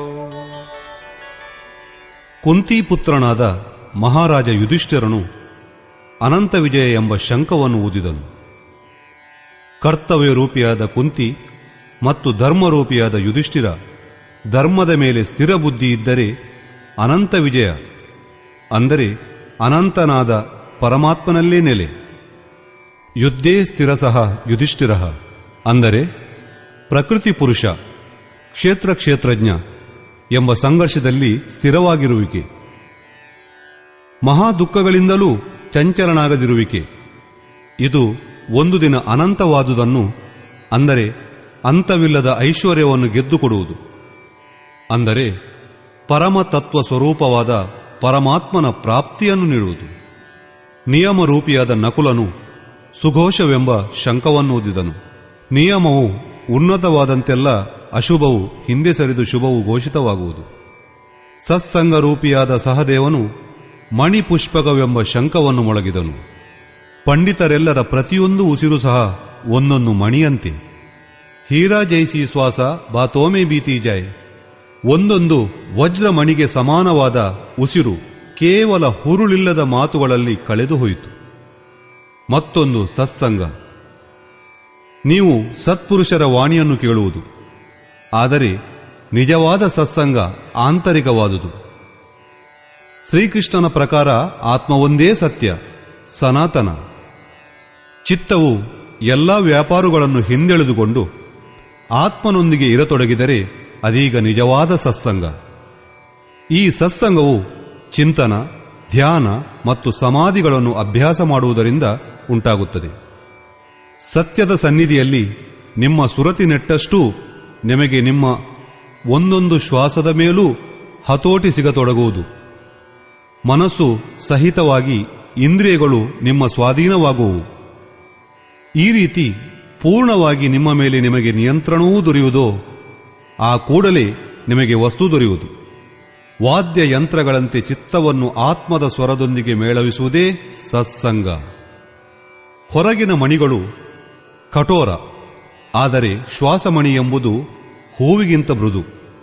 ಹೂವು ಅರಳುವುದೊಂದೇ ಸಾಕು, ಅದನ್ನು ಸ್ವಲ್ಪವಾದರೂ ಚಿವುಟಿದರೆ ಬಾಡಿ ಹೋಗುವುದು. ಆದರೆ ನೀವು ನಿಮ್ಮ ಮುಂದಿನ ಉಸಿರಾಟದವರೆಗೆ ಬದುಕಿ ಇರುತ್ತೇನೆಂದು ಸಹ ಹೇಳಲಾರಿರಿ. ಆದರೆ ಸತ್ಸಂಗವು ಫಲಕಾರಿಯಾದರೆ ಪ್ರತಿಯೊಂದು ಉಸಿರಾಟದ ಮೇಲೂ ಅದು ನಿಮಗೆ ನಿಯಂತ್ರಣವನ್ನು ಕೊಡಿಸುವುದು, ನಿಮ್ಮನ್ನು ಪರಮ ಲಕ್ಷ್ಯದವರೆಗೆ ಕೊಂಡೊಯ್ಯುವುದು. ಇಷ್ಟು ವಿನಃ ಪಾಂಡವರ ಘೋಷಣೆ ಮತ್ತೇನಿಲ್ಲ. ಪ್ರತಿಯೊಂದು ಸಾಧನೆಯೂ ನೈರ್ಮಲ್ಯದ ಹಾದಿಯಲ್ಲಿ ನಿಮ್ಮನ್ನು ಅಷ್ಟಷ್ಟು ದೂರವನ್ನು ನಿಶ್ಚಿತಗೊಳಿಸುವುದು. ಮುಂದೆ ಹೇಳುವರು.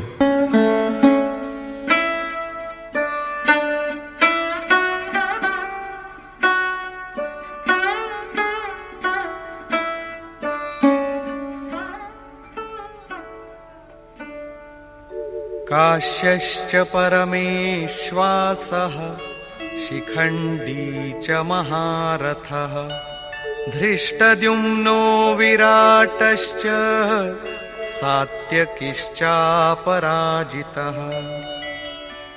ಕಾಯರೂಪವಾದ ಕಾಶೀ ಪುರುಷನು ಎಲ್ಲೆಡೆಗಳಿಂದ ಮನಸ್ಸು ಸಹಿತವಾಗಿ ಇಂದ್ರಿಯಗಳನ್ನೆಲ್ಲ ಹಿಂದೆಳೆದುಕೊಂಡು ಕಾಯದ ಮೇಲೆಯೇ ಕೇಂದ್ರೀಕರಿಸುವನು. ಆಗ ಪರಮೇಶ್ವಾಸ ಅಂದರೆ ಪರಮ ಈಶನಲ್ಲಿ ನೆಲೆಸುವವ ಅಧಿಕಾರಿಯಾಗುವನು. ಪರಮ ಈಶನಲ್ಲಿ ವಾಸ ಮಾಡುವ ಸಾಮರ್ಥ್ಯವನ್ನು ಕಾಯರೂಪವಾದ ಕಾಶಿಯೇ ಒದಗಿಸಿಕೊಡುವುದು. ಕಾಯದಲ್ಲಿಯೇ ಪರಮೇಶನ ವಾಸವಿದೆ ಪರಮೇಶ್ವಾಸ.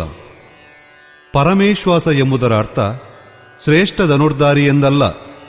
ಅದರ ಅರ್ಥ ಪರಮ ಈಶ ವಾಸ ಎಂದು. ಶಿಖಾಸೂತ್ರದ ತ್ಯಾಗವೇ ಶಿಖಂಡಿ. ಈಗಿನ ಕಾಲದಲ್ಲಿ ಜನರು ಶಿಖೆಯ ವರ್ತಿಯಾಗಿ ಬೋಳಿಸುವರು. ಸೂತ್ರದ ಹೆಸರಿನಲ್ಲಿ ಜನಿವಾರವನ್ನು ಕಿತ್ತೆಸೆಯುವರು. ಅಗ್ನಿಗೆ ಆಹುತಿ ನೀಡುವುದನ್ನು ಕೈಬಿಡುವರು. ಮತ್ತಿನ್ನೇನು, ಅವರೆಲ್ಲರೂ ಸನ್ಯಾಸಿಗಳಾದಂತೆಯೇ ಆಯಿತು. ಅದಲ್ಲ, ವಸ್ತುತಃ ಶಿಖೆ ಎಂಬುದು ಲಕ್ಷ್ಯದ ಪ್ರತೀಕ. ಆ ಲಕ್ಷ್ಯವನ್ನು ನೀವು ಪಡೆಯಬೇಕು. ಸೂತ್ರ ಜನಿವಾರ ಎಂಬುದು ಸಂಸ್ಕಾರದ ಪ್ರತೀಕ.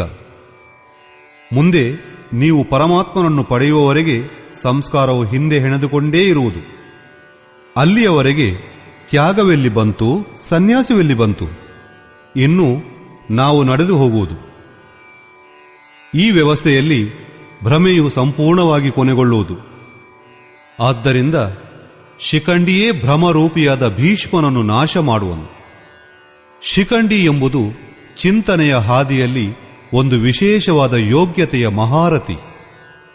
ದೃಷ್ಟದ್ಯುಮ್ನ ದೃಢ ಹಾಗೂ ಅಚಲ ಮನಸ್ಸು, ಯಾ ವಿರಾಟ. ಸರ್ವತ್ರವೂ ವ್ಯಾಪಕನಾದ ಈಶ್ವರನು ಪಸರಿಕೊಂಡಿರುವುದನ್ನು ಕಾಣುವ ಯೋಗ್ಯತೆ. ಇವುಗಳೆಲ್ಲವೂ ದೈವೀ ಸಂಪತ್ತಿನ ಪ್ರಮುಖ ಗುಣಗಳು. ಸಾತ್ವಿಕತೆಯೇ ಸಾತ್ಯಗಿಹಿ, ಸತ್ಯವನ್ನು ಅರಿತು ಚಿಂತಿಸುವ ಪ್ರವೃತ್ತಿ. ಅಂದರೆ ಸಾತ್ವಿಕತೆ ಎಡೆಬಿಡದೆ ಇದ್ದರೆ ಎಂದೂ ಅವನತಿ ಬಾರದು. ಈ ಸಂಘರ್ಷದಲ್ಲಿ ಸೋಲಿಗೆ ಎಡೆ ನೀಡದು.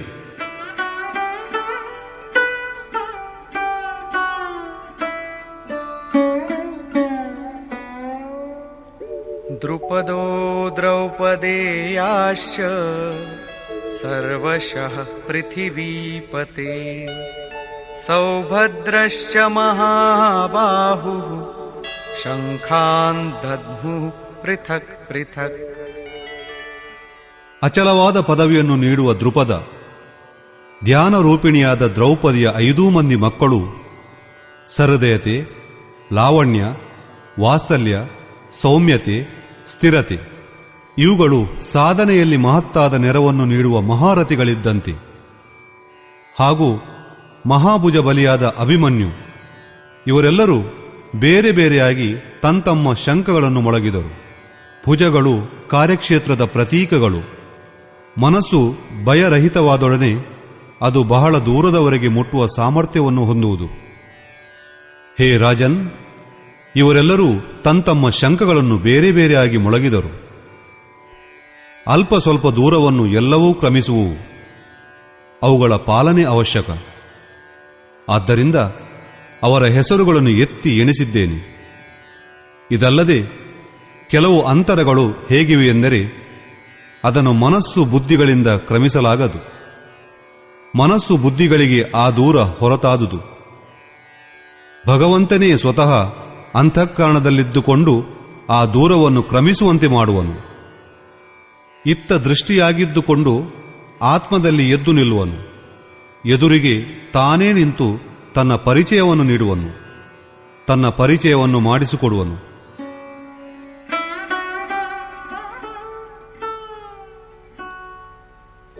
ಸಘೋಷೋಧಾರ್ತರಾಷ್ಟ್ರಾಣಾಂ ಹೃದಯಾನಿ ವ್ಯದಾರಯತ್ ನಭಶ್ಚ ಪೃಥಿವೀಂ ಚೈವ ತುಮುಲೋ ವ್ಯನುನಾದಯನ್. ಅತ್ತ ಘೋರ ಶಬ್ದವು ಭೂಮ್ಯಾಕಾಶಗಳನ್ನು ಶಬ್ದಾಯಮಾನವನ್ನಾಗಿ ಮಾಡಿ ಧೃತರಾಷ್ಟ್ರನ ಮಕ್ಕಳ ಹೃದಯವನ್ನು ಸೀಳಿದವು. ಸೈನ್ಯವು ಪಾಂಡವರ ಕಡೆಯಲ್ಲೂ ಇತ್ತು. ಆದರೆ ಹೃದಯವು ವಿದೀರ್ಣವಾದುದು ಧೃತರಾಷ್ಟ್ರರದ್ದು.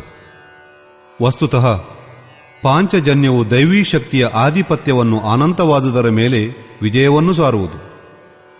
ಅಶುಭವು ಶಮನವಾಗುವುದನ್ನು ಶುಭದ ಘೋಷಣೆ ಧಾರಣವಾಹಿಯಾಗಿ ನಡೆದಾಗ ಕುರುಕ್ಷೇತ್ರವು, ಅಂದರೆ ಅಸುರಿ ಸಂಪತ್ತು ಬಹಿರ್ಮುಖವಾದ ಪ್ರವೃತ್ತಿಯುಳ್ಳ ಹೃದಯಗಳನ್ನು ವಿದೀರ್ಣಗೊಳಿಸುವುದು. ಅವುಗಳ ಬಲವು ಮೆಲ್ಲ ಮೆಲ್ಲನೆ ಕ್ಷೀಣಿಸತೊಡಗುವುದು. ಸಂಪೂರ್ಣ ಸಾಫಲ್ಯವು ದೊರಕಿದೊಡನೆ ಮೋಹವಾರಿಸಿದ ಪ್ರವೃತ್ತಿಗಳು ಸರ್ವತಾ ಶಾಂತವಾಗುವು.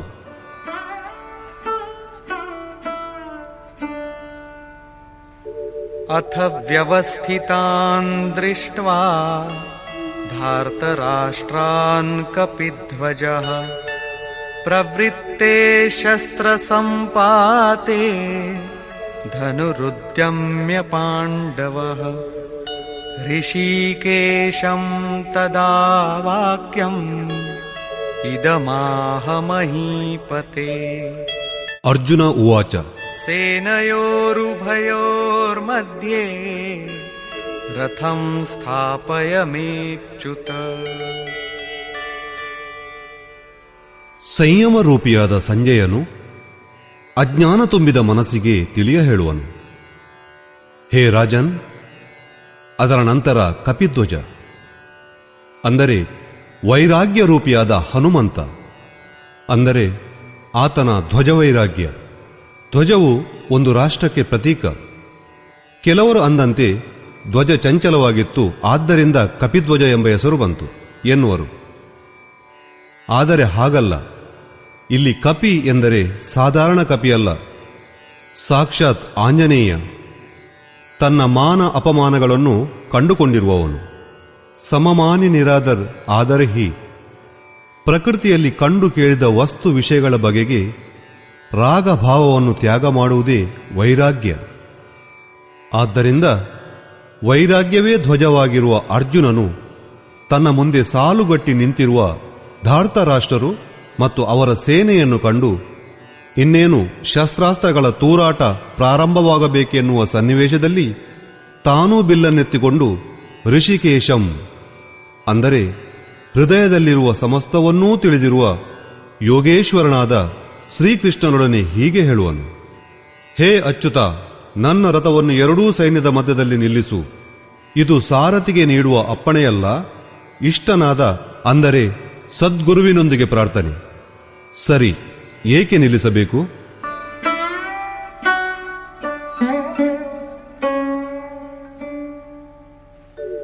यावदेतान्निरीक्षेऽहम् योद्धुकामानवस्थितान् कैर्मया सह योद्धव्यम् अस्मिन् रणसमुद्यमे। ನನ್ನ ಮುಂದೆ ಯುದ್ಧಕಾಮಿಗಳಾಗಿ ನಿಂತಿರುವ ಇವರನ್ನೆಲ್ಲ ಒಮ್ಮೆ ಚೆನ್ನಾಗಿ ನೋಡಿದ ಮೇಲೆ ನಾನು ಸಹ ಯಾರೊಂದಿಗೆ ಯುದ್ಧ ಮಾಡಬೇಕು ಎಂದು ನಿರ್ಧರಿಸಲಾದೀತು. ಯೋತ್ಸ್ಯಮಾನಾನವೇಕ್ಷೇಹಂ ಯ ಏತೇತ್ರ ಸಮಾಗತಾಃ ಧಾರ್ತರಾಷ್ಟ್ರಸ್ಯ ದುರ್ಬುದ್ಧೇರ್ ಯುದ್ಧೇ ಪ್ರಿಯಚಿಕೀರ್ಷವಃ. ದುರ್ಬುದ್ಧಿಯುಳ್ಳ ಈ ದುರ್ಯೋಧನನಿಗೆ ಯುದ್ಧದಲ್ಲಿ ಒಳಿತಾಗಲೆಂದು ಯಾವ ರಾಜರು ಈ ಸೈನ್ಯದಲ್ಲಿ ಸೇರಿರುವರೋ ಅವರನ್ನೆಲ್ಲ ಒಮ್ಮೆ ನಾನು ವೀಕ್ಷಿಸಬೇಕು. ಆದ್ದರಿಂದ ನಿಲ್ಲಿಸು ಮೋಹಗ್ರಸ್ತ ದುರ್ಯೋಧನ. ಮೋಹ ವಿಕಾರದಿಂದೊಡಗೂಡಿದ ಪ್ರಕೃತಿಯುಳ್ಳ ಜನರಿಗೆ ಒಳಿತುಂಟು ಮಾಡಬೇಕೆಂದು ಇಲ್ಲಿ ಬಂದು ಸೇರಿರುವ ರಾಜರನ್ನೆಲ್ಲ ನಾನೊಮ್ಮೆ ನೋಡಬೇಕಾಗಿದೆ. ಸಂಜಯ ಉವಾಚ.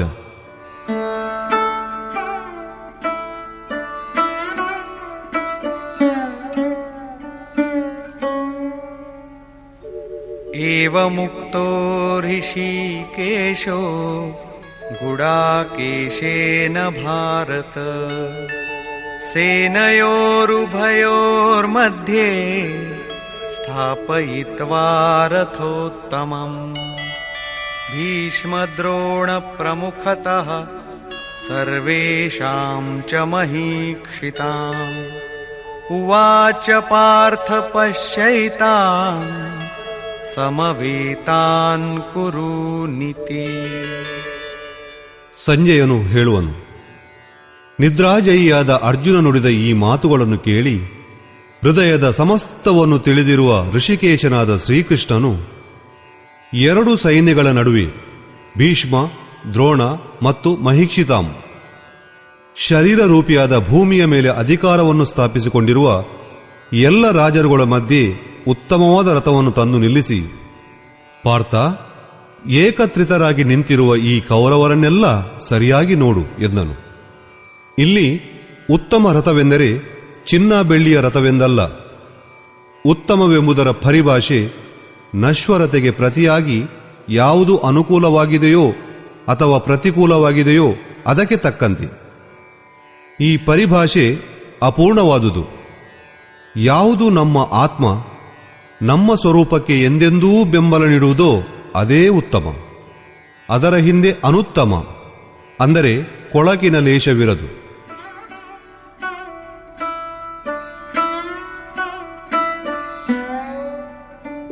ತತ್ರಾಪಶ್ಯತ್ ಸ್ಥಿತಾನ್ ಪಾರ್ಥಃ ಪಿತॄನಥ ಪಿತಾಮಹಾನ್ ಆಚಾರ್ಯಾನ್ ಮಾತುಲಾನ್ ಭ್ರಾತೃನ್ ಪುತ್ರಾನ್ ಪೌತ್ರಾನ್ ಸಖೀಂಸ್ತಥಾ ಶ್ವಶುರಾನ್ ಸುಹೃದಶ್ಚೈವ ಸೇನಯೋರುಭಯೋರಪಿ.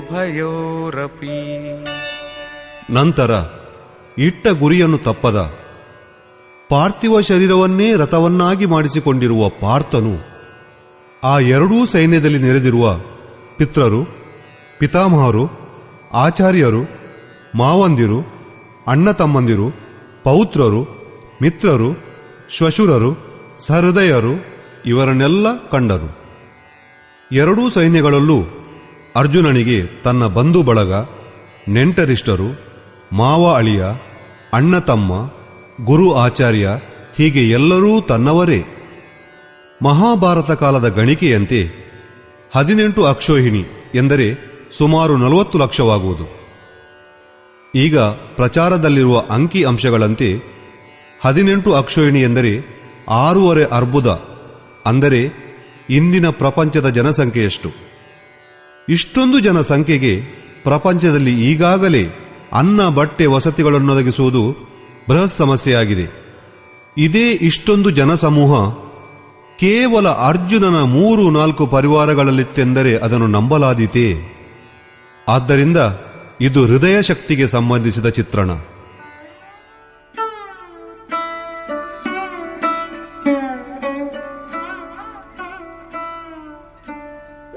ತಾನ್ ಸಮೀಕ್ಷ್ಯ ಸ ಕೌಂತೇಯಃ ಸರ್ವಾನ್ ಬಂಧೂನವಸ್ಥಿತಾನ್ ಕೃಪಯಾ ಪರಯಾವಿಷ್ಟೋ ವಿಷೀದನ್ನಿದಮಬ್ರವೀತ್.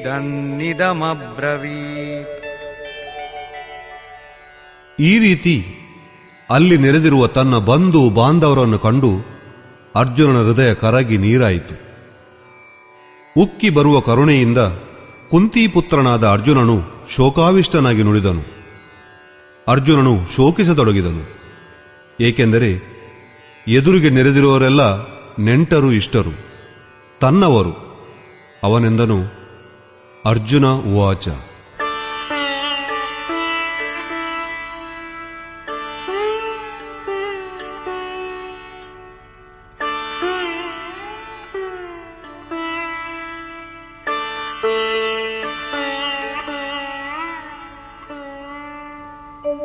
ದೃಷ್ಟ್ವೇಮಂ ಸ್ವಜನಂ ಕೃಷ್ಣ ಯುಯುತ್ಸುಂ ಸಮುಪಸ್ಥಿತಂ ಸೀದಂತಿ ಮಮ ಗಾತ್ರಾಣಿ ಮುಖಂ ಚ ಪರಿಶುಷ್ಯತಿ ವೇಪಥುಶ್ಚ ಶರೀರೇ ಮೇ ರೋಮಹರ್ಷಶ್ಚ ಜಾಯತೆ.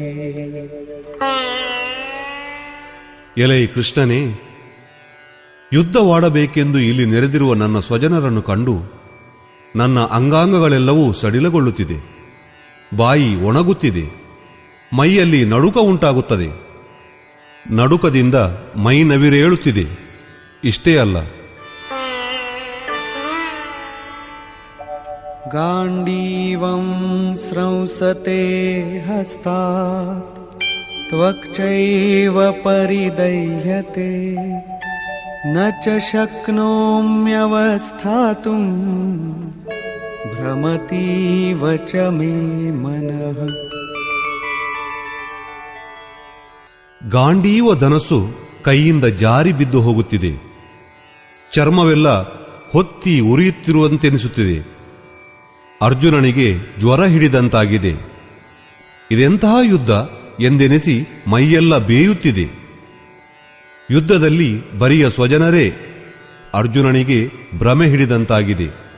ಅವನು ಹೇಳುವನು, ನನಗಿಲ್ಲಿ ನಿಲ್ಲಲು ಸಹ ಆಗುತ್ತಿಲ್ಲ, ಮುಂದೆ ಇನ್ನೂ ನೋಡಲು ನನಗೆ ಶಕ್ತಿಯೂ ಉಳಿದಿಲ್ಲ. ನಿಮಿತ್ತಾನಿ ಚ ಪಶ್ಯಾಮಿ ವಿಪರೀತಾನಿ ಕೇಶವ ನ ಚ ಶ್ರೇಯೋನುಪಶ್ಯಾಮಿ ಹತ್ವಾ ಸ್ವಜನಮಾಹವೇ. ಹೇ ಕೇಶವ, ಈ ಯುದ್ಧದ ನಿಮಿತ್ತಗಳಂತೂ ನನಗೆ ವಿಪರೀತವಾಗಿ ತೋರುತ್ತಿವೆ. ನಮ್ಮವರನ್ನೇ ಕೊಂದುದರಿಂದ ನನಗೇನೂ ಭಾರಿ ಯಶಸ್ಸು ಸಿಕ್ಕಿಬಿಡುವುದೆಂದು ನನಗೇನೂ ಎನಿಸುತ್ತಿಲ್ಲ. ನಮ್ಮ ಕುಲದವರನ್ನೇ ಕೊಲ್ಲುವುದರಿಂದ ಯಶಸ್ಸು ಹೇಗೆ ತಾನೇ ಲಭಿಸಿತು?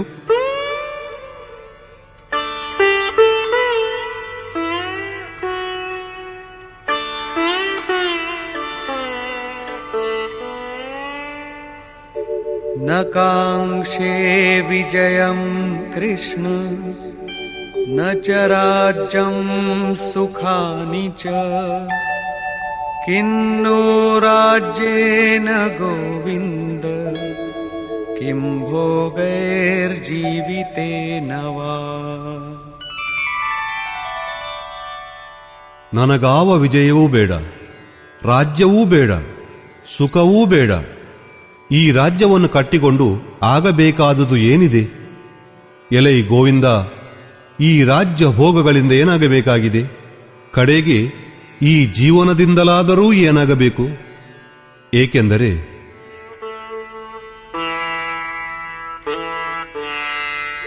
ಯೇಷಾಮರ್ಥೇ ಕಾಂಕ್ಷಿತಂ ನೋ ರಾಜ್ಯಂ ಭೋಗಾಃ ಸುಖಾನಿ ಚ ತೈಮೇವ ಸ್ಥಿತಾ ಯುದ್ಧೇ ಪ್ರಾಣಾಂಸ್ತ್ಯಕ್ತ್ವಾ ಧನಾನಿ ಚ.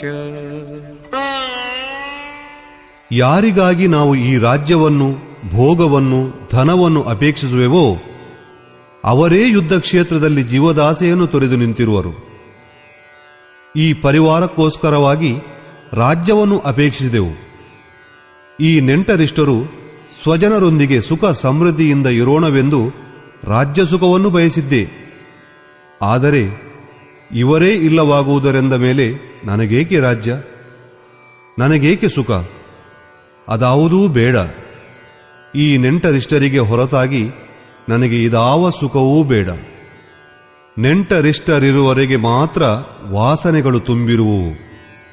ಒಂದು ಜೋಪಡಿಯಲ್ಲಿರುವವನು ಸಹ ತನ್ನ ಬಂಧು ಬಾಂಧವರನ್ನು, ಇಷ್ಟ ಮಿತ್ರರನ್ನು ಕೊಂದು ಇಡೀ ಪ್ರಪಂಚದ ಭೋಗೈಶ್ವರ್ಯಗಳು ಲಭಿಸುವುದಾದರೂ ಬೇಡವೆನ್ನುವನು.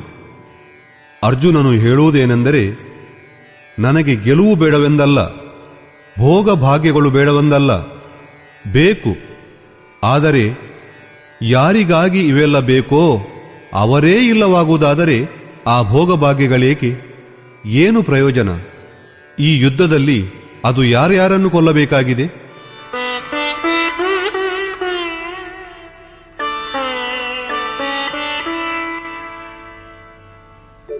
ಆಚಾರ್ಯಾಃ ಪಿತರಃ ಪುತ್ರಾಃ ತಥೈವ ಚ ಪಿತಾಮಹಾಃ ಮಾತುಲಾಃ ಶ್ವಶುರಾಃ ಪೌತ್ರಾಃ ಶಾಲಾಃ ಸಂಬಂಧಿನಸ್ತಥಾ. ಈ ಯುದ್ಧದಲ್ಲಿ ದೊಡ್ಡಪ್ಪ, ಚಿಕ್ಕಪ್ಪ, ಮಕ್ಕಳು, ಮೊಮ್ಮಕ್ಕಳು, ಅಜ್ಜಂದಿರು, ಮಾವಂದಿರು, ಭಾವ ಮೈದುನರು, ತೀರ ಹತ್ತಿರದ ಸಂಬಂಧದವರು ಇವರನ್ನೆಲ್ಲ ಕೊಲ್ಲಬೇಕು.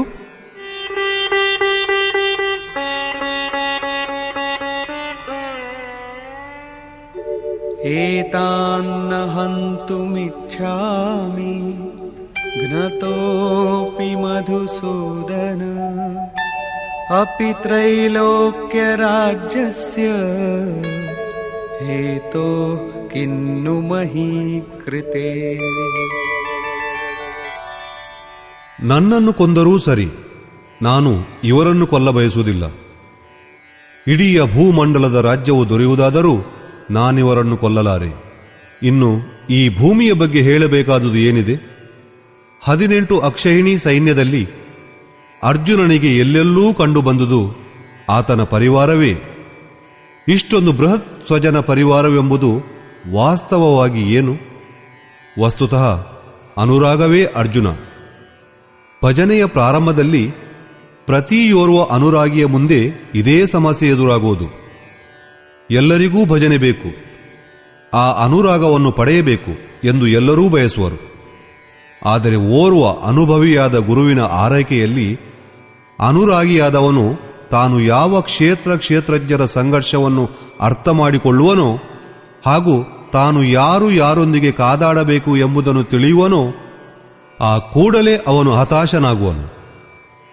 ಅವನು ಬಯಸುವುದೇನೆಂದರೆ ತನ್ನ ತಂದೆಯ ಪರಿವಾರ, ಮಾವನ ಪರಿವಾರ, ಇಷ್ಟ ಮಿತ್ರರ, ಬಂಧು ಬಳಗದವರ ಪರಿವಾರ ಇವರೆಲ್ಲರೂ ಸುಖವಾಗಿದ್ದು ತಾನು ಇವರೆಲ್ಲರ ಸುಖದ ವ್ಯವಸ್ಥೆಯನ್ನು ಮಾಡಿದ ನಂತರ ತಾನೂ ಸ್ವತಃ ಕೂಡ ಪರಮಾತ್ಮನ ಸ್ವರೂಪವನ್ನು ಪಡೆದರೆ ಆಗ ತಾನು ಕೃತಾರ್ಥ ಎಂದು. ಆದರೆ ಪರಮಾತ್ಮನ ಆರಾಧನೆಯಲ್ಲಿ ಮುಂದಾಗಲು ಪರಿವಾರವನ್ನು ಪರಿತ್ಯಜಿಸಬೇಕಾಗುವುದು. ಈ ನೆಂಟ ಶಿಷ್ಟರೆಂಬ ಮೋಹವನ್ನು ಕಡಿದು ಹಾಕಬೇಕಾಗುವುದು ಎಂಬುದು ಅರ್ಥವಾದಾಗ ಆತನು ಅತ್ಯಧೀರನಾಗುವನು. ಪೂಜ್ಯ ಮಹಾಸ್ವಾಮಿಗಳು ಹೇಳುತ್ತಿದ್ದರು, ಸಾಯುವುದು, ಸಾಧುವಾಗುವುದು ಇವೆರಡೂ ಒಂದೇ ಸಾಧುವಿನ ಪಾಲಿಗೆ ಸೃಷ್ಟಿಯಲ್ಲಿ ಬೇರೋರ್ವನು ಜೀವಂತನಾಗಿದ್ದರೂ ಮನೆಯವರು ಎನ್ನುವಂಥವರಾರೂ ಇರುವುದಿಲ್ಲ. ಯಾರಾದರೂ ಇರುವರೆಂದರೆ ಸಾಕು, ಆತನಿಗೆ ಸಾಂಸಾರಿಕ ಆಕರ್ಷಣೆ ಇದೆಯೆಂದೇ ಅರ್ಥ. ಅಂದ ಮೇಲೆ ಮೋಹವೆಂಬುದು ಹೋಗಲಿಲ್ಲ.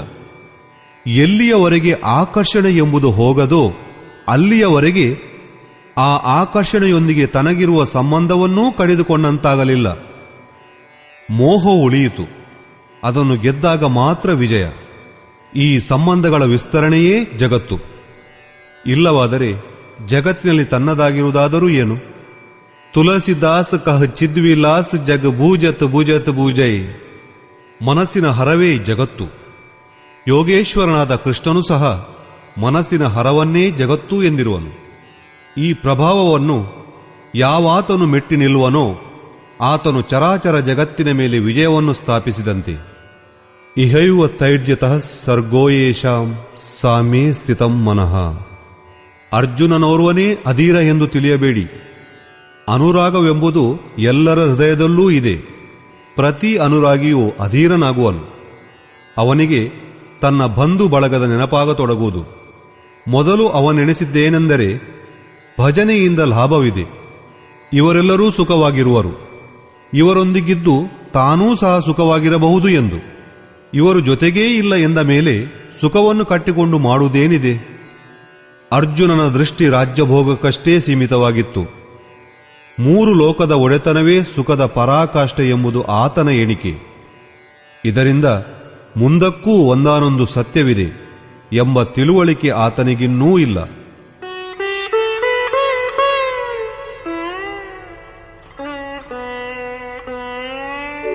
ನಿಹತ್ಯ ಧಾರ್ತರಾಷ್ಟ್ರಾನ್ನಃ ಕಾ ಪ್ರೀತಿ ಸ್ಯಾಜ್ಜನಾರ್ದನ ಪಾಪಮೇವಾಶ್ರಯೇದಸ್ಮಾನ್ ಹತ್ವೈತಾನಾತತಾಯಿನಃ. ಎಲೇ ಜನಾರ್ದನ, ಧೃತರಾಷ್ಟ್ರ ಮಕ್ಕಳನ್ನೇ ಆಗಲಿ ಕೊಲ್ಲುವುದರಿಂದ ನಮಗೇನು ತಾನೇ ಸಂತೋಷ ಉಂಟಾದೀತು? ಧೃತರಾಷ್ಟ್ರ ಎಂದರೆ ಇಲ್ಲಿ ದೃಷ್ಟತೆಯ ರಾಜ್ಯ ಎಂದು.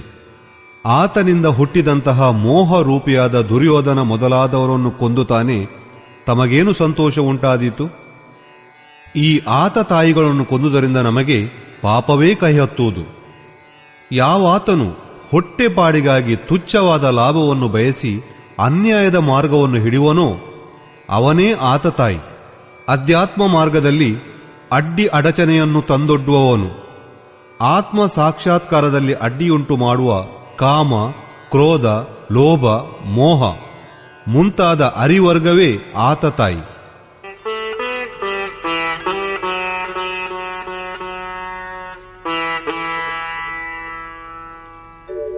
ತಸ್ಮಾನ್ನಾರ್ಹಾ ವಯಂ ಹಂತುಂ धार्तराष्ट्रान् स्वबान्धवान् स्वजनं हि कथं हत्वा सुखिनः स्याम माधव.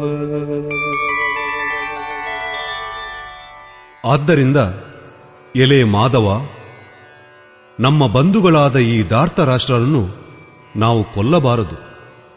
ಸ್ವಬಾಂಧವರೆಂದರೇನು? ಅವರೆಲ್ಲರೂ ಶತ್ರುಗಳೇ ತಾನೆ. ವಸ್ತುತಃ ಶರೀರದ ಸಂಬಂಧಗಳು ಅಜ್ಞಾನದಿಂದ ಜನಿಸುವು. ಈತ ಮಾತುಲ, ಈತ ಅತ್ತೆ ಮಾವ, ಮತ್ತೀತ ಬಂಧು ಸ್ವಜನ ಸಮುದಾಯ, ಇವೆಲ್ಲ ಅಜ್ಞಾನವೇ ತಾನೆ. ಶರೀರವೇ ನಶ್ವರವೆಂದ ಮೇಲೆ ಅದು ಮಾಡಿಕೊಂಡ ನಂಟಿಗೆ ಬೆಲೆ ಏನು? ಮೋಹವೆಂಬುದಿದೆ, ಅದು ಇರುವವರೆಗೆ ಮಾತ್ರ ಸಂಬಂಧ. ನಮ್ಮ ಪರಿವಾರವಿದೆ, ಪ್ರಪಂಚವೆಲ್ಲ ಇದೆ. ಮೋಹವೇ ಇಲ್ಲವಾದರೆ ಅದೊಂದೂ ಇಲ್ಲ. ಆದ್ದರಿಂದ ಶತ್ರುಗಳಾಗಿರುವವರು ಸಹ ಅರ್ಜುನನಿಗೆ ಸ್ವಜನರಂತೆ ಕಂಡುಬಂದರು. ಅವನು ಹೇಳುವನು, ನಮ್ಮ ಕುಟುಂಬ ವರ್ಗವನ್ನೇ ಕೊಂದು ನಾವು ಹೇಗೆ ತಾನೇ ಸಂತೋಷಿಸಬಲ್ಲೆವು? ಅಜ್ಞಾನ, ಮೋಹವೆಂಬುದು ಇಲ್ಲವಾದರೆ ಕುಟುಂಬದ ಅಸ್ತಿತ್ವವೇ ಇರಲಾರದು. ಈ ಅಜ್ಞಾನವು ಜ್ಞಾನಕ್ಕೆ ಪ್ರೇರಕ ಹೌದು. ಭರ್ತೃಹರಿ, ತುಳಸಿ ಮುಂತಾದ ಮಹಾಪುರುಷರಿಗೆ ಪ್ರೇರಣೆ ಪತ್ನಿಯಿಂದಲೇ. ಮತ್ತೋರ್ವ ಮಲತಾಯಿಯ ವ್ಯವಹಾರದಿಂದ ನೊಂದು ವೈರಾಗ್ಯದ ಹಾದಿಯನ್ನು ಹಿಡಿದನು.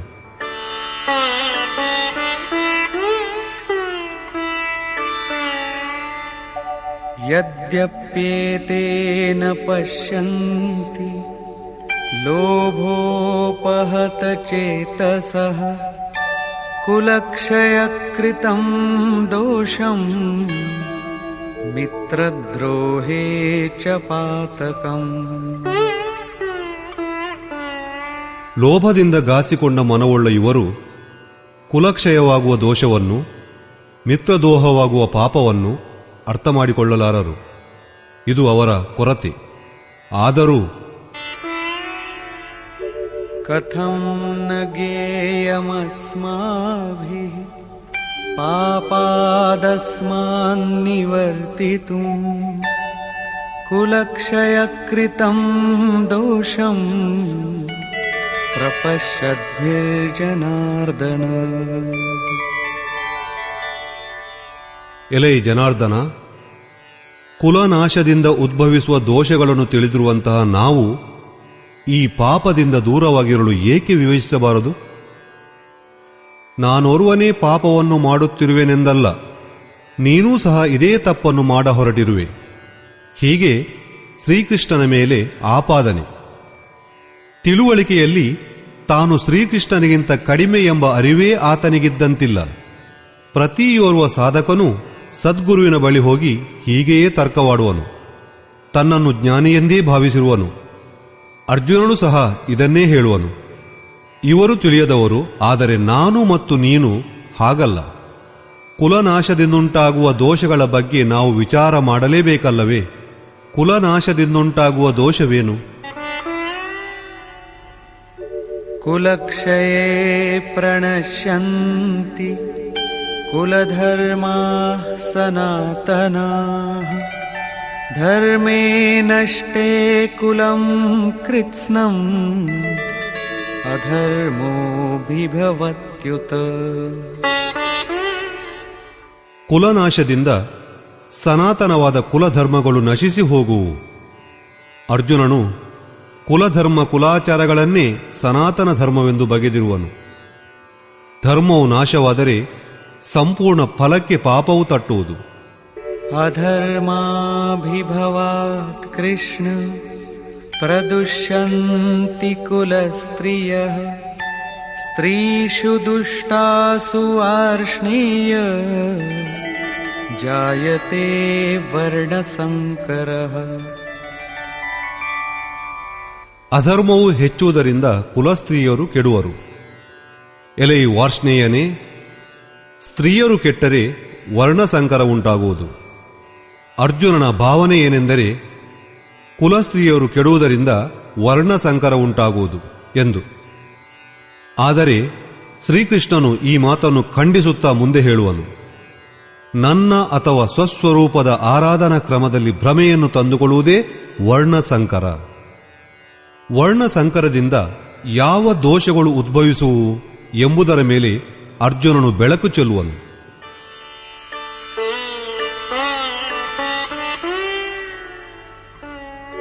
ಸಂಕರೋ ನರಕಾಯೈವ ಕುಲಘ್ನಾನಾಂ ಕುಲಸ್ಯ ಚ ಪತಂತಿ ಪಿತರೋ ಯೇಷಾಂ ಲುಪ್ತಪಿಂಡೋದಕ ಕ್ರಿಯಾ.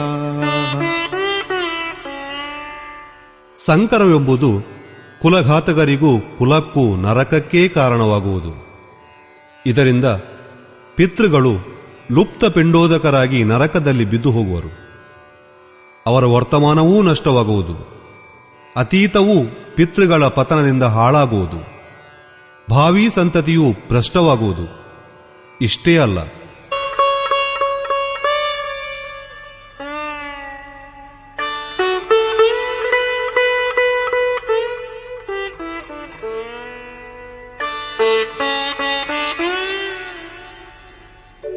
ದೋಷೈರೇತೈಃ ಕುಲಘ್ನಾನಾಂ ವರ್ಣಸಂಕರಕಾರಕೈಃ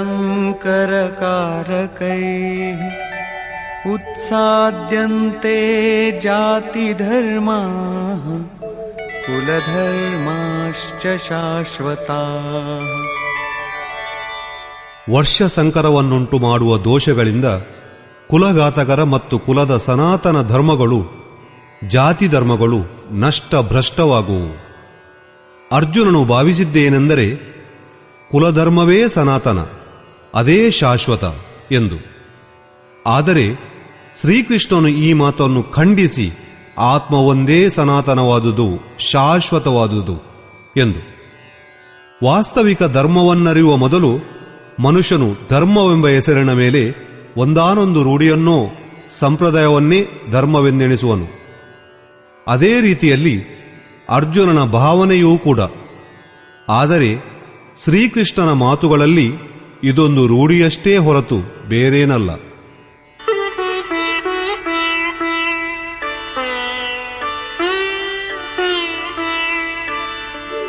ಉತ್ಸನ್ನ ಕುಲಧರ್ಮಾಣಾಂ ಮನುಷ್ಯಾಣಾಂ ಜನಾರ್ದನ ನರಕೇ ನಿಯತಂ ವಾಸೋ ಭವತೀತ್ಯನುಶುಶ್ರುಮ. ಹೇ ಜನಾರ್ದನ, ನಾಶವಾದ ಕುಲಧರ್ಮಗಳಲ್ಲಿ ಹುಟ್ಟಿದವರು ಅನಂತ ಕಾಲದವರೆಗೂ ನರಕದಲ್ಲಿ ಬಿದ್ದು ಕೊಳೆಯುವರು. ಹೀಗೆಂದು ನಾವು ಬಲ್ಲವರಿಂದ ಕೇಳಿರುವೆವು. ಕುಲಧರ್ಮವೊಂದೇ ಅಲ್ಲ, ಅದರೊಂದಿಗೆ ಶಾಶ್ವತವಾದ ಸನಾತನ ಧರ್ಮವೂ ಹಾಳಾಗುವುದು. ಹೀಗೆ ಧರ್ಮವೇ ಬಿದ್ದು ಹೋದ ಮೇಲೆ ಮನುಷ್ಯರಿಗೆ ನರಕದಲ್ಲಿ ಬಿದ್ದು ಹೋಗುವುದೊಂದೇ ದಾರಿ. ಹೀಗೆಂದು ನಾವು ಕೇಳಿರುವೆವು, ಆದರೆ ನೋಡಿಲ್ಲ. ಅಹೋ ಬತ ಮಹತ್ ಪಾಪಂ ಕರ್ತುಂ ವ್ಯವಸಿತಾ ವಯಂ ಯದ್ರಾಜ್ಯ ಸುಖಲೋಭೇನ ಹಂತುಂ ಸ್ವಜನಮುದ್ಯತಾಃ. ಓಹೋ, ನಾವು ಬುದ್ಧಿವಂತರಾಗಿದ್ದು ಸಹ ಇದೆಂತಹ ಮಹಾಪಾಪವನ್ನು ಮಾಡ ಹೊರಟಿರುವೆವು. ರಾಜ್ಯ ಸುಖ ಭೋಗಗಳೆಂಬ ಲೋಭಕ್ಕೆ ಮನಗೊಟ್ಟು ಸ್ವಜನರನ್ನೇ ಕೊಲ್ಲ ಹೊರಟಿರುವೆವಲ್ಲ. ಈಗಲೂ ಅರ್ಜುನನಿಗೆ ತಾನಿನ್ನೂ ತಿಳಿಯದವನು ಎಂಬ ಅರಿವಿಲ್ಲ. ಪ್ರಾರಂಭದಲ್ಲಿ ಪ್ರತಿಯೋರ್ವ ಜ್ಞಾನದಲ್ಲಿ ಅಪೂರ್ಣವಾಗಿರುವಾಗ ತನ್ನನ್ನು ತಾನು ಮಹಾಜ್ಞಾನಿಯೆಂದೇ ಭಾವಿಸಿರುವನು. ಆದರೆ ಅಪೂರ್ಣ ಜ್ಞಾನದಿಂದ ಪೂರ್ಣತೆಯ ಕಡೆ ಸರಿಯುತ್ತಾ ಸರಿಯುತ್ತಾ ತಾನು ಮಹಾಮೂರ್ಖನೆನಿಸಿಕೊಳ್ಳುವನು. ಇದೇ ಪರಿಯಾಗಿ ಈಗ ಅರ್ಜುನನು ತನ್ನನ್ನೀಗ ಮಹಾಜ್ಞಾನಿಯೆಂದೇ ಭಾವಿಸಿಕೊಂಡಿರುವನು. ಅವನು ಶ್ರೀಕೃಷ್ಣನಿಗೆ ತಿಳಿಯ ಹೇಳಲು ಪ್ರಯತ್ನಿಸಿರುವುದರಿಂದ ಈ ಪಾಪದಿಂದ ಪರಮ ಕಲ್ಯಾಣವೇನೂ ಆಗದು. ರಾಜ್ಯ ಸುಖ ಭೋಗಗಳ ಲಾಲಸೆಗೆ ಬಿದ್ದು ನಾವೀಗ ಕುಲನಾಶವನ್ನೇ ಮಾಡುವ ಮಹಾಪಾಪಕ್ಕೆ ಇಳಿಯುತ್ತಿರುವೆವು. ಭಾರೀ ತಪ್ಪು ಮಾಡುತ್ತಿರುವೆವು. ನಾವು ಮಾತ್ರವಲ್ಲ, ನೀನೂ ಮಾಡುತ್ತಿರುವೆ. ಶ್ರೀಕೃಷ್ಣನಿಗೂ ಒಂದು ಧಕ್ಕೆ ಕೊಟ್ಟನು. ಕಡೆಯಲ್ಲಿ ಅರ್ಜುನನು ತನ್ನ ನಿರ್ಣಯವನ್ನು ತಿಳಿಸುವನು.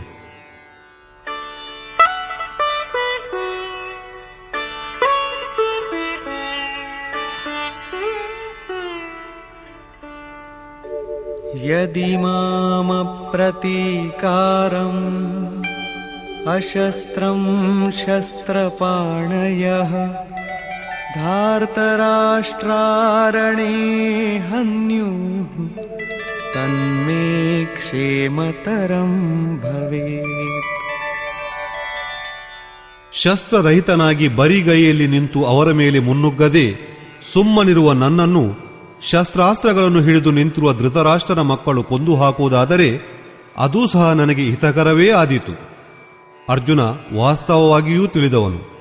ತಾನೇ ಬಲಿಯಾದರೂ ಚಿಂತೆಯಿಲ್ಲ ಎಂದು ಯುದ್ಧವನ್ನು ತಡೆಗಟ್ಟಿದನಲ್ಲ ಎಂದು ಇತಿಹಾಸವಾದರೂ ತನ್ನನ್ನು ಮುಂದೆ ಕೊಂಡಾಡುವುದು. ಜನರು ತಮ್ಮ ಪ್ರಾಣಗಳನ್ನೇ ಬಲಿ ಕೊಡುವವರು ಏಕೆ? ಏನೂ ಅರಿಯದ ಹಸುಳೆಗಳಾದರೂ ಮುಂದೆ ಸುಖವಾಗಿರಲಿ ಎಂದು, ತಮ್ಮ ವಂಶವಾದರೂ ಉಳಿದುಕೊಳ್ಳಲಿ ಎಂದು. ಮನುಷ್ಯನು ವಿದೇಶಕ್ಕೆ ಹೋಗಿ ಅಲ್ಲಿ ವೈಭವಪೂರ್ಣವಾದ ಬಂಗಲೆಯಲ್ಲಿದ್ದರೂ 4-6 ದಿನಗಳಲ್ಲಿ ಅವನಿಗೆ ತನ್ನ ಹಳೆಯ ಗುಡಿಸಲಿನ ನೆನಪಾಗುವುದು. ಮೋಹವೆಂಬುದು ಅಷ್ಟು ಪ್ರಬಲವಾದುದು. ಆದ್ದರಿಂದ ಅರ್ಜುನನೆನ್ನುವನು, ಯಾವ ಪ್ರತೀಕಾರವನ್ನೂ ಮಾಡದಿರುವ ನನ್ನ ಮೇಲೆ ಕೈ ಮಾಡಿ ಕೊಂದರೂ ಸರಿಯೇ, ಅದೇ ನನಗೆ ಹಿತ. ಆದ್ದರಿಂದಲೇ ನನಗೆ ಪರಮ ಕಲ್ಯಾಣ. ಏಕೆಂದರೆ ಮುಂದೆ ಮಕ್ಕಳಾದರೂ ಚೆನ್ನಾಗಿ ಇರುವರಷ್ಟೇ. ಸಂಜಯ ಉವಾಚ.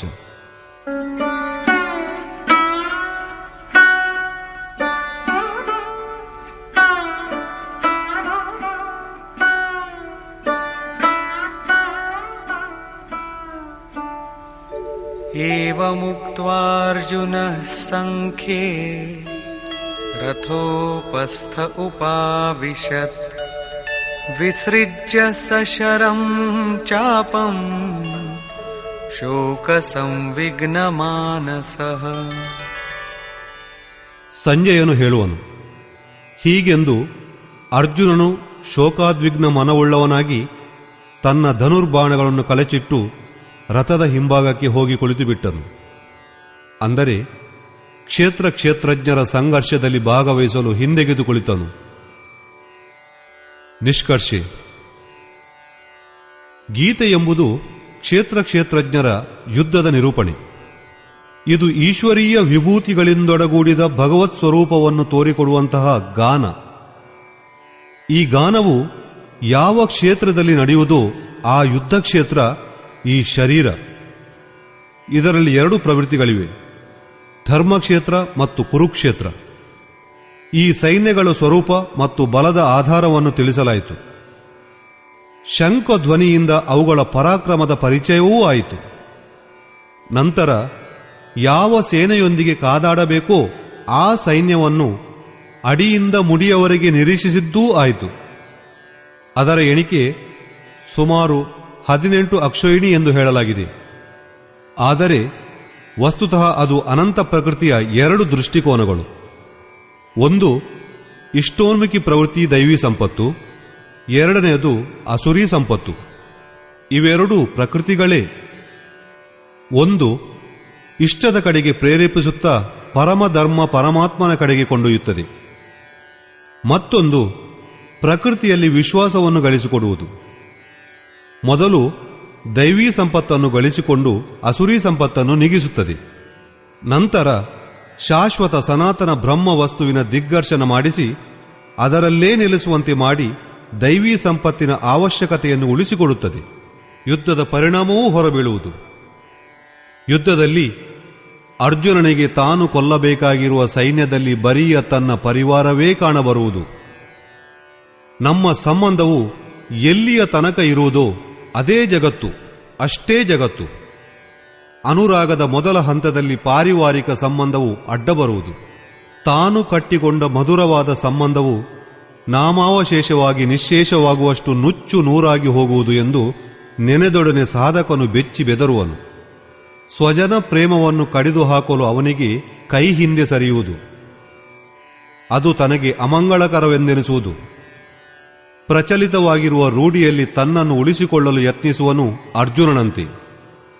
ಅರ್ಜುನನು ಹೇಳುವನು, ಕುಲಧರ್ಮವೇ ಸನಾತನ ಧರ್ಮ. ಈ ಯುದ್ಧದಿಂದ ಸನಾತನ ಧರ್ಮವು ಹಾಳಾಗುವುದು.